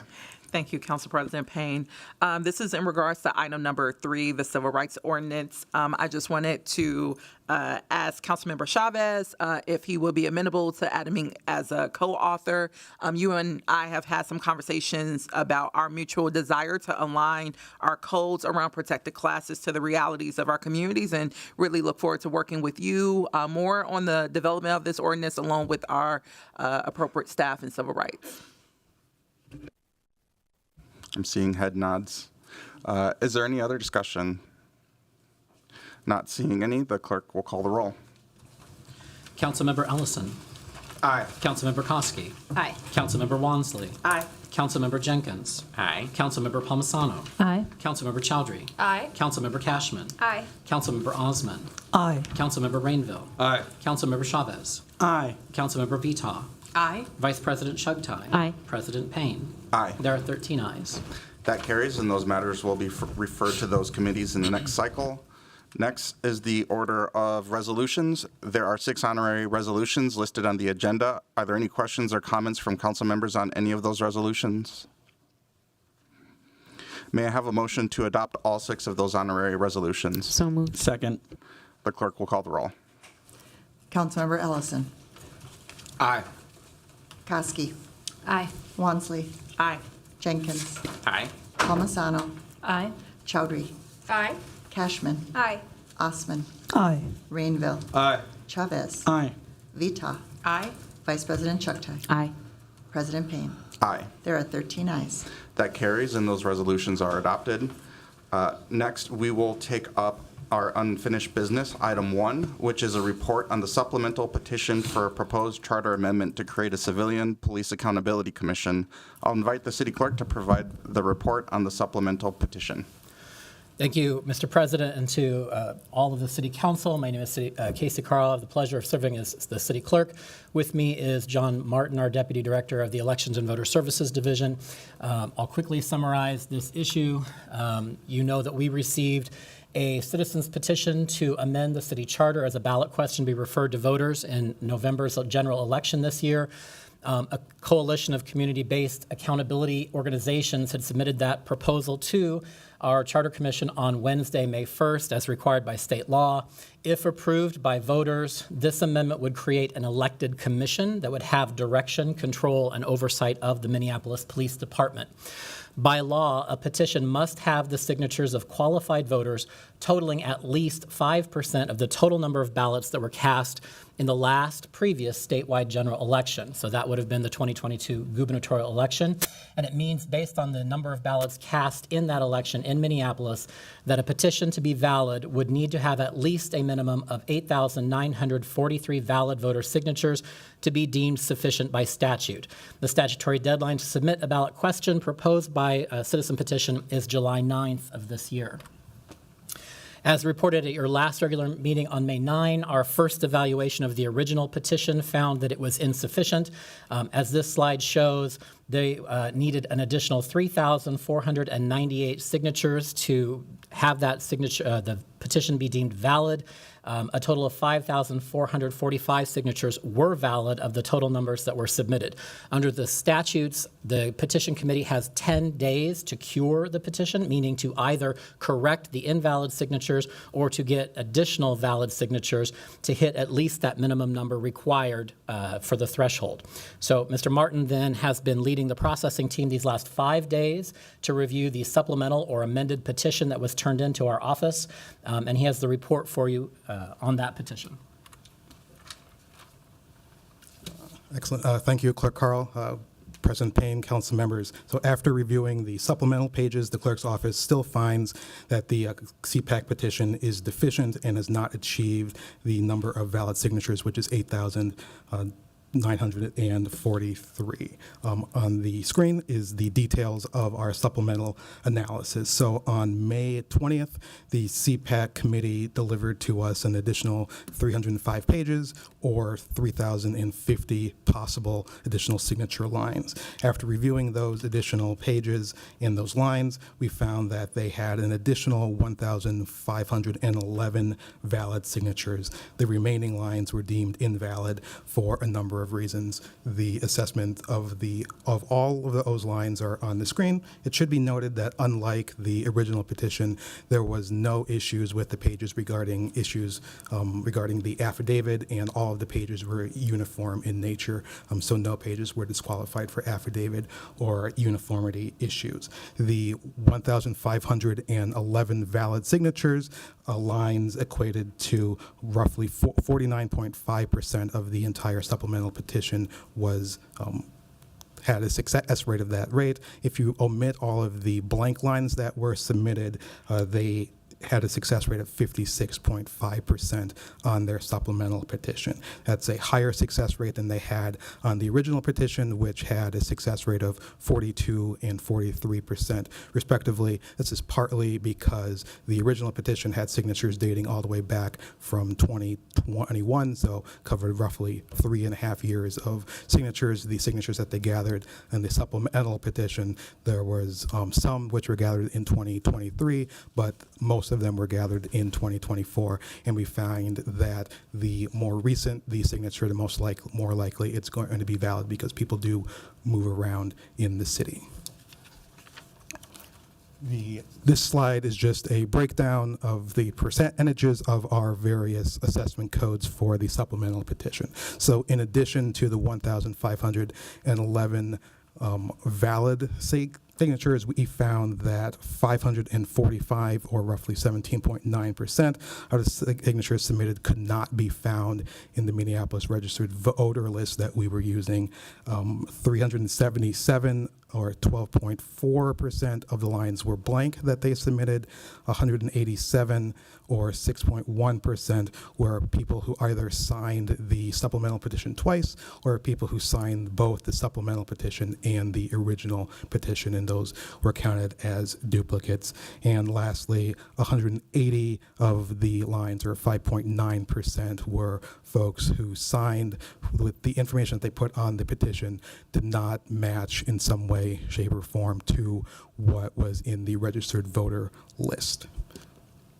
So with that, the CPAC group, with the additional 1,511 signatures that they gathered, the original petition had 5,445 valid signatures. So in total, with both the original and the supplemental petition, the CPAC committee gathered 6,956 valid signatures to be deemed sufficient. As Clerk Carl mentioned, the needed number is 8,943. So they fell short of that threshold by 1,987 valid signatures. Because of that, the petition is still deemed deficient. The table on the screen shows all of the assessment codes for both the original petition, the supplemental petition, and then a sum of both, and then the percentage breakdown. Overall, they had a 43% success rate. The biggest deficiency was we just couldn't find them in the voter registration database, and that accounted for about 21% of our signatures, and roughly 9% of the signatures were disqualified because of some of the pages were not uniform, and then some had missing affidavit information. The full report will be given to both the CPAC committee and will be available on LIMS. And I will turn this back to Clerk Carl, and we will stand for questions at the end. Thank you, Mr. Martin. And I'll just close out by saying what the next steps will be. Mr. President, as I indicated at the first presentation, because the petition has been deemed insufficient under the law, no further action will be taken on the petition this year. However, to point out that a finding of an insufficient petition does not prejudice the filing of a new petition on the same purpose in a future election year. So as Mr. Martin indicated, we will provide a full copy of that complete analysis on both the original and the supplemental petition to the committee for their information. We won't take any further action on the proposal this year since it fails to qualify under state law as a valid petition, but want to express our appreciation to the committee for their work to gather those signatures over a number of years and to bring that forward through the Charter Commission to this body. Happy to stand for questions if there are any. Thank you for that presentation. Are there any questions? Councilmember Chowdhury. Thank you, President Payne. Mr. Clerk, I just had one question. If the petitioners were to bring the same petition back, in our process, I'm just trying to understand process, would they have to start completely over with a new set of signatures dated? How does that work? Through the president, I'll say, Commissioner Chowdhury, it's a good question. This petition is deemed insufficient, so this entire petition fails to move forward. If they want to bring a new petition forward, they would start all over again. And the threshold would be based on the total number of ballots that are cast in this year's presidential election. So every even-numbered year election in the general election year in November sets the threshold for the next 2-year period. And so that number changes every year, and every single year in early January or February, the Charter Commission puts together a timeline for citizen petitions in terms of the deadlines to submit them and the signatures required to make a sufficient petition. So yes, the same committee or another committee could bring this exact same proposal forward, but the process would begin again. They'd have to start gathering signatures again, and the threshold for valid signatures would likely be different. Thank you. I'll conclude my comments by extending my gratitude for residents for going through the civic process. It's not easy, and bringing it forward, and extend my gratitude to our election voter services staff who worked very nimbly to collect those count those signatures initially, and then worked again hard to count the supplemental signatures I know you were working into yesterday. So thank you so much for the presentation. Thank you, Councilmember Chowdhury, and I echo that gratitude. Is there any other questions or discussion? Seeing none, I will direct the clerk to receive and file that report, and as the clerk indicated, there is no action to be taken on this petition. The second item under the order of unfinished business pertains to this body's actions related to transportation network companies, and specifically rideshare pay rates, monitoring and enforcement, and other associated issues. These prior actions are listed on the agenda for reference. As we know, and as widely covered in the news media, the state legislature acted in its final hours to preempt the city council to enact a statewide law setting minimum rates of compensation for TNC drivers. That's good news, and we're proud of our work to advance that issue and to address the need to provide fair wages for our drivers.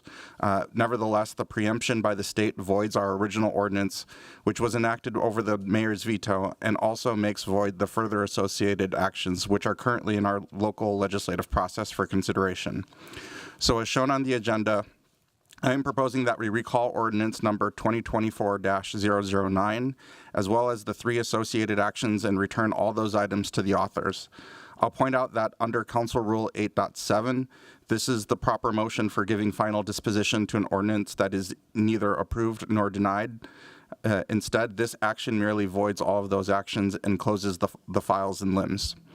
After consulting with the city clerk, I understand it is his intention to annotate those files with a reference to the state action that preempts the city for future research and historical purposes. So as shown on the agenda, all of these actions are under limbs file number 2024-00146. We would be closing that file, annotating with a reference to the state's action, and those matters would be removed from our agenda. I want to thank the authors for their work and to bring these proposals forward. Clearly, our local efforts resulted in workplace improvements for the entire state, and I think we should be justly proud of that outcome. Are there any questions about the proposed actions? Seeing none, I'll move to return all actions listed on the agenda associated with limbs file number 2024-00146 to the authors. May I have a second on that motion? Second. Councilmember Wansley. Council President Payne, I will ask the clerks to, is there space to just have a couple of points to share on this, or should we take the vote first? The floor is open for discussion. Okay, awesome. I just want to offer a couple of points on this because it's also a celebratory day, I think, for a number of us. I think all of us are aware, in the fall of 2022, we had hundreds of drivers, thanks to the efforts of Councilmember Osmond for being their direct champion here. We had hundreds of drivers come to City Hall repeatedly to tell us about the poverty wages that they were earning, and also the exploitative workplace conditions that they were being subjected to by Uber and Lyft. As also the DLI study highlights, became very aware that many of these workers were Black, brown, and immigrant who were struggling to pay rent and support their families. And Councilmember Osmond, alongside those drivers, asked us as council members to stand with those drivers in their fight for minimum wages and basic worker rights protections that thousands of other workers in Minneapolis have because of ordinance actions that this body have taken. And I'm proud to say 18 months later, we are celebrating the fruits of that labor alongside our state leaders because we work together to deliver drivers a statewide policy that gives them nearly a 20% raise and some of the strongest worker protections in the country.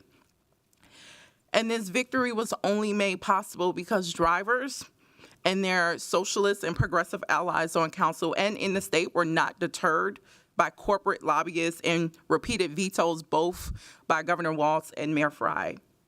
we persevered and passed a strong ordinance this March that set the terms for the state policy that we are celebrating and have been celebrating since its passage on Sunday. And throughout this policy fight, Uber and Lyft have used the same bullying and scare tactics that have allowed them to block worker protections in cities and states across the country. And it's these two profit-hungry tech companies, they've been successfully able to pressure many elected officials to allow them to continue their exploitative labor practices. And here in Minnesota, some council members, legislators, and executive leaders were pressured into prioritizing Uber and Lyft's profits over the minimum wage needs of our majority Black and immigrant rideshare driver workforce. An example of this was Governor Walz's decision to champion Uber and Lyft's demands for preemption. And I think it's widely known amongst the labor movement that preemption is inherently anti-worker and will be weaponized to dissuade unions, community organizations, as well as other cities from championing crucial worker protections at the local level like we did here in Minneapolis. And it's Governor Walz's decision to side with corporations over workers that will leave a long-standing scar on his legacy when it comes to workers' rights.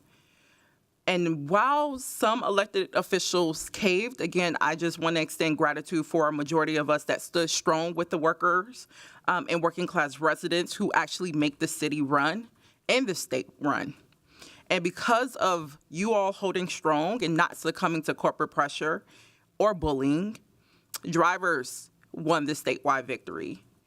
And it's the Minneapolis Ordinance and its reverberating impacts that represents a crucial threat to all corporations who think they are above the law and who are used to being able to bully elected officials into basically letting them do whatever and especially exploit workers. So the Minnesota drivers' victory is part of a history of working class people of color refusing to settle for the unjust status quo. In this case, it was around our rideshare industry. And I think all of us know, because it's been a 2-year fight, this was not one that was easy to win. But it does demonstrate that when we do take on corporate interests for the sake of protecting working class residents, those fights are not they're not impossible. And drivers won despite corporate money and corporate pressure. And I hope that other cities and workers from across the country can take note of the local victory here and be encouraged to continue this growing fight and movement to challenge exploitative companies like Uber and Lyft in order to deliver the necessary protections and fair wages to their respective rideshare drivers, especially my hometown, Chicago. They are up next. I know they had a press conference yesterday discussing their efforts to lead legislative changes for regulations around rideshare. And I wish you well. Know that you have champions here on the council, also at the state level, who are willing to support you every step of the way. So I just want to say thank you again to my colleagues. Thank you to my co-authors. Could not have done or gotten this far without you, Councilmember Chavez, Councilmember Osmond, Councilmember Chowdhury, and Councilmember Chuktai. We spent one too many hours at the Capitol getting this agreement through across the finish line. And I thank you for the moments of cheering all of us on. Councilmember Chowdhury, thank you for recognizing the moments when we were drained and turning on Kendrick Lamar, not like us, to give us a spirit to continue forward and recognizing what was needed in that moment to champion the needs of drivers, despite the pushback of Uber and Lyft, and actually the governor at times. So I am so thankful for my colleagues. Thank you. That's all I have to say. Thank you, Councilmember Wansley. Vice President Chuktai. Thank you, Mr. President. We've discussed this issue several times at this dais, so I'm not going to speak to the substance of it as I have before, but just wanted to take some time to thank the number of colleagues who have worked on different pieces of this over the last couple of years, and especially over the last few months in the work I've seen you do through partners in public, in through your newsletters. Of course, starting with Councilmember Wansley, the author, the lead author of this work at City Hall. You are so persistent and so diligent, and you do not give up. And I am so grateful to serve with you. Thank you for all of your work in bringing us along in the process, in always prioritizing the people we're doing this for, the 10,000 workers, Minnesotans, whose lives are going to change for the better. As a result of all of that work. Thank you. And then, of course, Councilmember Osman and Councilmember Chavez for your leadership on this. Councilmember Chowdhury, our new incoming councilmember who took on being our IGR chair and really put in the work at the Capitol and brought all of us along and kept us on the phones and kept us talking to our legislative partners and making sure that that we stood strong and got the best possible result at the state, and held our partners accountable to doing that too. That would not have happened without you. To council members Cashman and Koski in your work with our with partners in the tourism industry, in the downtown business community, in finding creative solutions when Uber and Lyft were ready to abandon our communities. You were linking arms with the people who make Minneapolis and its economy work to figure out how we creatively build our new this new economy without those two multi-billion-dollar corporations, and of course our council president for leading us through this work. Thank you. Councilmember Palmisano.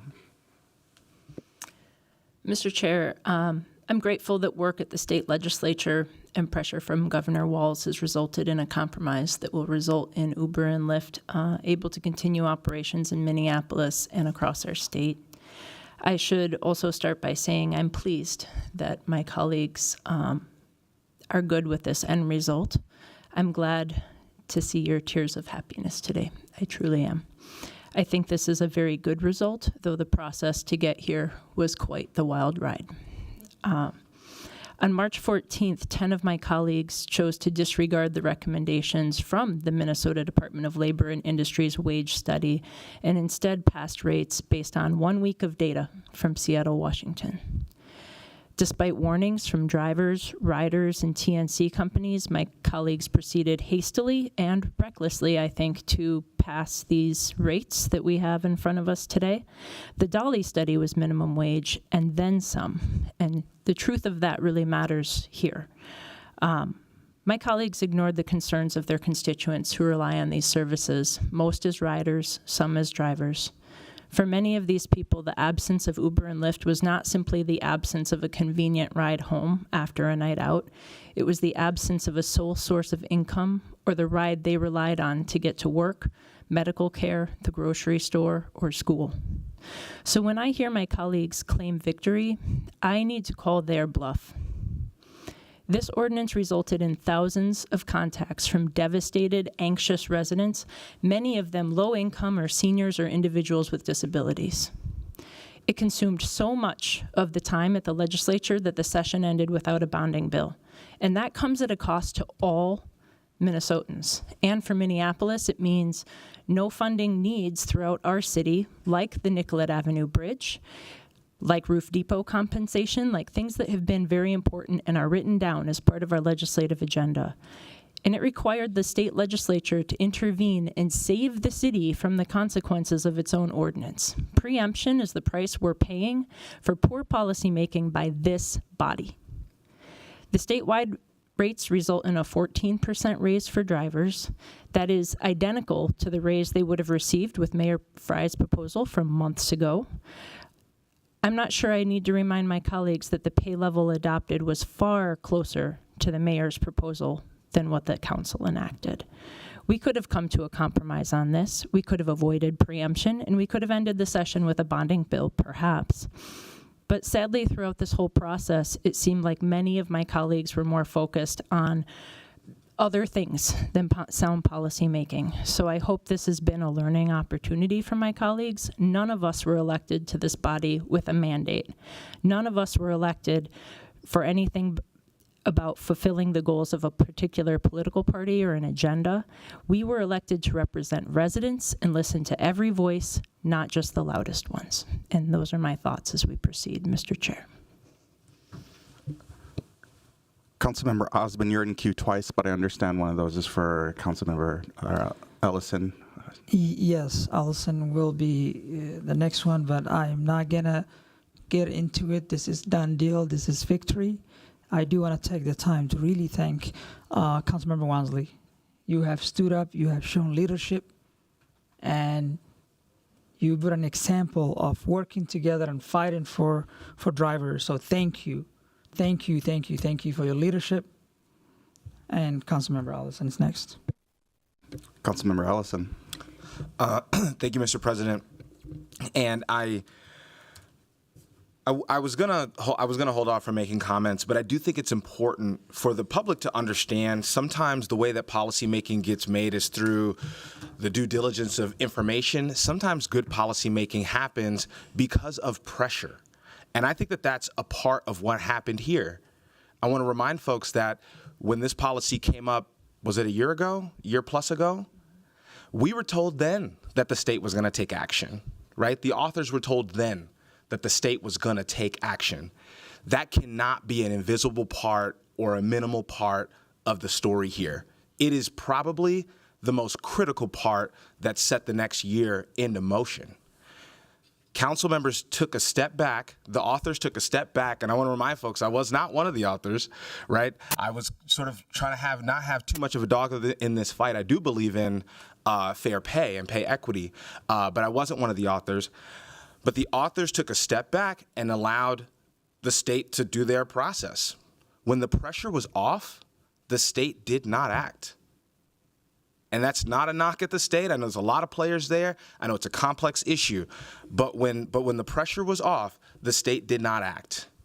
And so the authors began their work again. And I believe that at several points in this process, had the council not proceeded, the state wouldn't have proceeded. That's what history tells me, right? We can't know that for sure, but that is what history tells me. I think the evidence is there overwhelmingly. The pressure that our actions took resulted in statewide policy. And so I think that when when council members are declaring victory over this policy, sure, it's not the victory of the ordinance they authored. But I do think that it's appropriate to say we had to apply a tremendous amount of pressure in order to maintain a victory for workers that goes beyond Minneapolis. And so, is that sort of the kind of municipal policymaking that I prefer, that I know a lot of us prefer? No, that's politics. But there is a part of our job that isn't just ordinance drafting. There's a part of this job that is about pressure, that is about making sure that your strategy results in the best possible outcome. And so what occurred here was that the strategy that the authors engaged in, that I'll agree, took up more time than I wanted it to, right? But the strategy that the authors engaged in proved to be the strategy necessary in order to get this passed and in order for this thing to take shape in the way that it needed to. And so kudos to the folks, to the state legislators who did champion this work and did push it forward. But I think that it is well appropriate for the authors to look at the result that we're seeing from the state and understand acutely the role that they played in the outcome. So that's all I wanted to say. Thank you. Thank you. Councilmember Wansley. First, thank you to my colleagues, Councilmember Osman and Councilmember Ellison, for raising a couple of things. I did want to provide clarity on some of the points that Councilmember Palmisano raised in terms of, I keep hearing this very inaccurate framing of our policy efforts here, that we rushed and that it was done in a hasted way, a rushed way, without any consideration. And for a number of co-authors who are of color and who have earned an election certificate just like anyone else, I really want to push back on some of the problematic undertones of that, especially when it's public knowledge that we've spent 18 months on developing this policy. And it started with initiating conversations with the mayor's administration that provided the very first and original compensation proposal that they developed in consultation with other national experts from across the country. So one right there, 18 months of our due diligence in developing a legislative framework to drive this policy forward that was repeatedly analyzed by our own efforts. We asked the policy and research team to analyze it. We asked other national consultants to analyze it. We welcomed the additional analysis that came from the state. So the idea that we went into this ignorant and just did not care is just simply not true. Second, this idea that this body was responsible for the lack of execution on the bonding bill is also ridiculous. We entered into conversations months ago with our state leaders, as many of you asked us, especially Councilmember Palmisano. You said, wait, as Councilmember Ellison highlighted, wait on the state, talk to the state, and that's exactly what we did. And we informed all of you all in regular email updates about those conversations with the state, where the goal was to come to an agreement, because our goal has always been, yes, we want a minimum wage and protection-based policy for drivers here in Minneapolis, but we also want that for 10,000 drivers across the state. And that's exactly what we did. We entered in conversations a month ago and then reached an agreement that we had intended to pass today with the $127 per mile and 51 cents per minute. Unfortunately, conversations over the weekend took a different turn when Uber and Lyft upped the pressure on Waltz, and we had to go back to the negotiations table. And I thank my council members, Chaudhry and Council Vice President Chugtai, for actually being there in the space to get us to a place of agreement.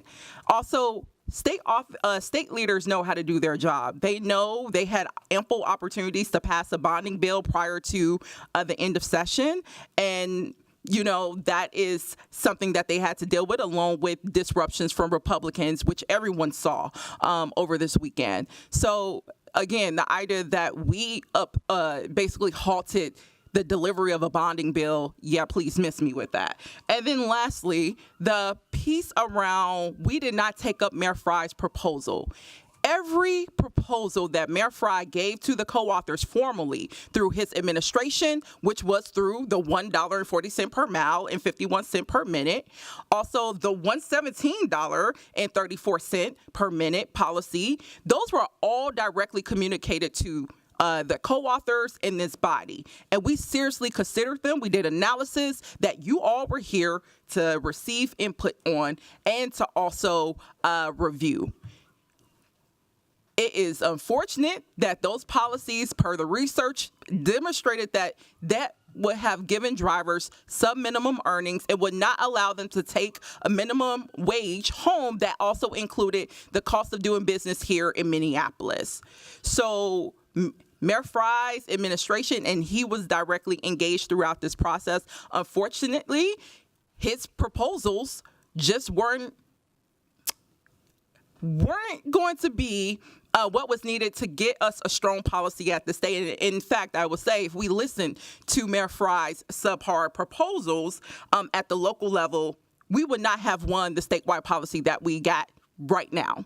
So I want to disrupt and push back on that piece too. Mayor Fry's proposal was heavily considered in our deliberations around this policy. Also, I want to push back on this idea that we took up too much time. There is a number of bills here that people have been asking for rent control for several years now and they ain't got it.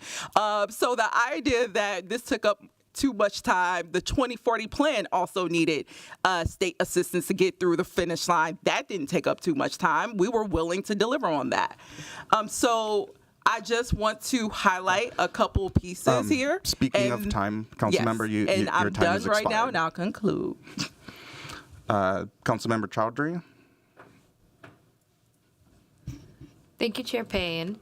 I was just going to take a moment to thank Majority Leader Long, Majority Leader Aaron Murphy, Senator Fateh, Representative Hassan for their work and partnership at the legislature.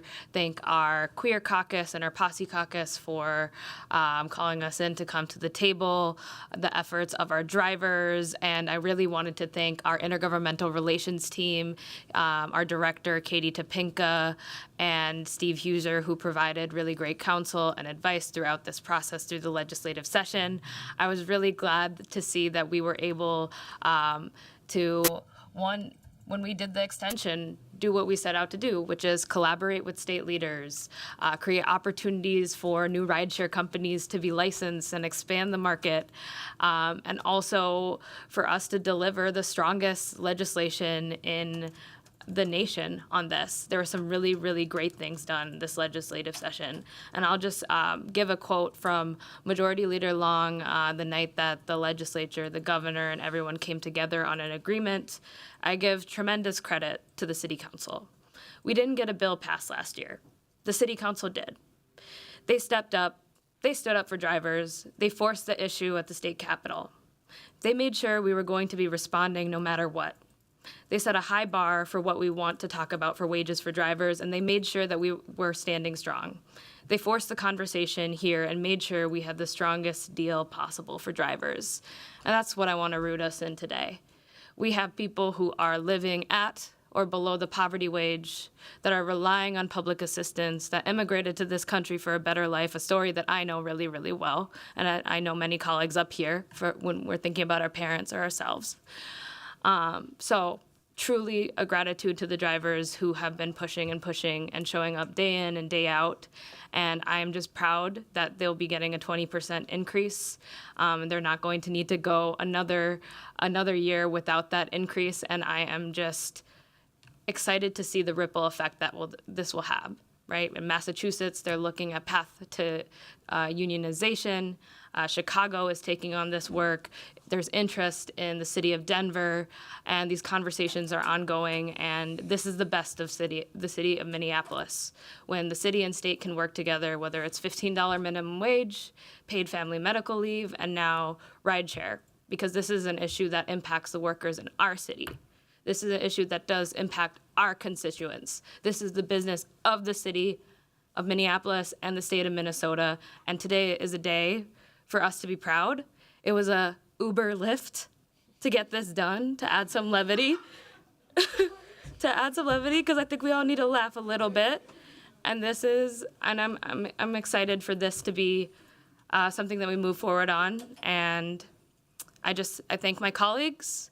I'm glad that we could work together as a team and move this forward. There might be differences here, but what we're looking ahead at in next year in December is an amazing policy that will be enacted statewide for all cities in the city of Minneapolis, or state of Minnesota. There we go.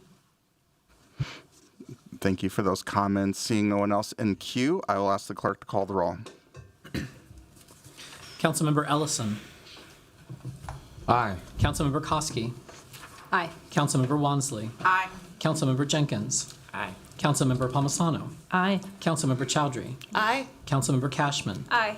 Councilmember Osman. Aye. Councilmember Rainville. Aye. Councilmember Chavez. Aye. Councilmember Vita. Aye. Vice President Shugtai. Aye. President Payne. Aye. There are 13 ayes. That carries, and those ordinances have been returned to author. We'll now take up the item of new business that was introduced by Councilmember Rainville as an amendment to the agenda. Councilmember Rainville, would you like to speak to this item? Yes, thank you, Mr. Chair. So what you have before you is a large block business district permit submitted by the Minnesota Timberwolves, which will cover their playoff run through this round and the next round on the original people-centric street in Minneapolis, 1st Avenue North. And I would like to thank several staff people who have made this possible. Shane Morton from Traffic, Lieutenant Mota from Minneapolis Police Department, and the great members of the Ward 3 office, Henry and Patrick. I also appreciate all the hard work that the Timberwolves put in this as well with Ethan Kaysen and Ryan Tannick. So with that, I would encourage all of you to vote for this and continue the re-energizing of downtown Minneapolis. Are there any questions? May I have a motion to approve the temporary permit? So moved. Second. The clerk will call the roll. Councilmember Ellison. Aye. Councilmember Koski. Aye. Councilmember Wansley is absent. Councilmember Jenkins. Aye. Councilmember Palmisano. Aye. Councilmember Chowdhury is absent. Councilmember Cashman. Aye. Councilmember Osman. Aye. Councilmember Rainville. Aye. Councilmember Chavez. Aye. Councilmember Vita. Aye. Vice President Shugtai. Aye. President Payne. Aye. There are 11 ayes. That carries, and that permit is adopted. Colleagues, we have a request for a closed session today, so before we recess for that closed session, I'll ask if there are any announcements. Councilmember Vita. Thank you, Chair Payne. I just wanted to quickly acknowledge Maina Patel, who is visiting the Ward 4 office from Malaysia. There she is. She's in the back. Maina is here with the Young Southeast Asian Leaders Initiative. She's been with the Ward 4 office for about a month now. She's become a Timberwolves fan. She loves the city of Minneapolis. She's been getting around quite well, enjoying our city. She's taken walks on the river. She's helped out with projects in Ward 4. She's going to be leaving this weekend, I think Monday, and so the office will miss her. We've become family in this short period of time, but I just wanted to acknowledge and thank Maina Patel and her friends and colleagues from all over Southeast Asia. I think we have 5 YSELI members here visiting Minneapolis, and we were just so lucky to have Maina in the Ward 4 office. Maina works with youth in Malaysia, and also she works in politics. So thank you for your service, Maina, in Malaysia, and also thanks for being family to us in Minneapolis. Thank you. Councilmember Jenkins. Thank you, President Payne. I just wanted to take a moment to acknowledge the commemoration of the murder of George Floyd, which will be coming up this weekend, May 25th. There will be a Rise and Remember commemoration event at George Floyd Square this weekend. A full day of activities as well as a candlelight visual on Saturday evening. This was a traumatic event in the city of Minneapolis that reverberated all around the nation and subsequently the world. It has sparked tremendous change in the city of Minneapolis and I think policing around the country. And I just wanted to take a moment to acknowledge that tragic event. Thank you. Thank you, Councilmember Jenkins. Councilmember Chowdhury. Thank you, President Payne. I just wanted to share out another big legislative victory that really impacts the city of Minneapolis. I know it was mentioned by our mayor in a previous council meeting, but I wanted to mention it here in our council meeting following the legislative session. The Comp Plan Clarity Bill passed, which means 2040 in the city of Minneapolis, our comprehensive plan lives and continues, which is really great for housing production. There's empty school buildings that now have an opportunity for conversion for other uses. MPHA is able to continue moving forward on project ideas that they have. I just thank all of the community members, coalition partners that were a part of this effort, the administration, Councilmember Cashman for testifying at the Capitol on this council's behalf, and again, our tremendous IGR team, Director Topinka, Steve Huser, Indiria Falana, Lauren Olson. They all spent so much time making this a #1 priority, and really up until the time of the vote, making sure that senators and representatives were ready to support this really important and impactful bill. And I thank our city staff as well, and CPED, Meg McCannon in particular, who gave me a really good rundown of the impacts of this bill not moving forward or moving forward, and their efforts also in testifying at the state capitol. This was a really big and tremendous effort that took place over 2 legislative sessions. So just wanted to put that good news, exciting news out into our council meeting. Councilmember Osman. Thank you, Council President. I want to share that there are public arts events and public arts events that's coming up next few weeks. One that is happening in my ward is the dedication of public art at Scimitar Crossing, great late honoring Hussein Scimitar, our first Somali elected officials in United States. There will be a poet and dances, and so everyone is invited. It's right behind U.S. Bank Stadium, Scimitar Crossing, on Tuesday, May 28 at 5 p.m. Councilmember Rainville. Thank you. I just want to emphasize again that this is a Public Works Week, and this morning I had the pleasure of addressing the 6 a.m. crew and the 6:30 a.m. Crew who pick up our solid waste, our rubbish, our recyclables, our organics. They're very brave women and men. They're out there in the heat, the cold, as I said, up earlier than I care to get up. But they're doing a great job for the city, and it's very important to honor them and acknowledge them, and I wish to do that again. Thank you. Thank you. With that, we've completed all of the items on our agenda, and will now consider the request for a closed session, which is to receive a briefing on the litigation matter listed on the agenda. Before I move to close the meeting, I'll recognize the city attorney to provide the legal basis for the requested closed session. Thank you, Council President Payne. The next item on the agenda is the case of Desmond Gilbert versus the City of Minneapolis et al. This is a case that your lawyers wish to discuss with the council with respect to litigation strategy and/or settlement possibilities. Accordingly, under the Minnesota Open Meeting Law, Minnesota Statute Section 13D.05, Subdivision 3B, the council may, upon a proper motion, close the meeting for the purposes of attorney-client communication as permitted by the attorney-client privilege. In considering the motion, the council should weigh the right of the public to know what its government is doing against the need of the city to preserve the confidentiality of its discussions with its attorneys. Thank you, Madam City Attorney. I move to close our public meeting as authorized under the Open Meeting Law, specifically Minnesota Statute Section 13D.05, for the purpose of receiving a briefing on the litigation matter of Desmond Gilbert versus the City of Minneapolis. May I have a second to that motion? Second. The clerk will call the roll. Councilmember Ellison. Aye. Councilmember Koski. Aye. Councilmember Wansley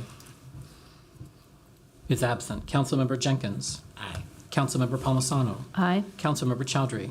Aye. Councilmember Cashman. Aye. Councilmember Osman. Aye. Councilmember Rainville. Aye. Councilmember Chavez. Aye. Councilmember Vita. Aye. Vice President Shugtai. Aye. President Payne. Aye. There are 12 ayes. That carries. For the viewing public, I will note that the broadcast of this meeting will continue, and the council will reconvene in public after we've concluded our closed session. And for colleagues, I will suggest that we arrive in the closed session at 12:05 so that we have a little room to refresh.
The time is now 12:41, and the City Council has reconvened in open session following our closed session. I'll ask the clerk to call the roll to prove the presence of a quorum. Councilmember Ellison. Here. Councilmember Koski. Present. Councilmember Wansley is absent. Councilmember Jenkins is absent. Councilmember Palmisano. Present. Councilmember Jenkins is present. Councilmember Chowdhury. Present. Councilmember Cashman is absent. Councilmember Osman is absent. Councilmember Rainville is absent. Councilmember Chavez. Present. Councilmember Vita. Present. Vice President Chugtai. Present. President Payne. Present. There are 9 members present. Let the record reflect we have a quorum, and with no further business to come before the council and without objection, this meeting is adjourned, and I hope everybody has a good holiday weekend.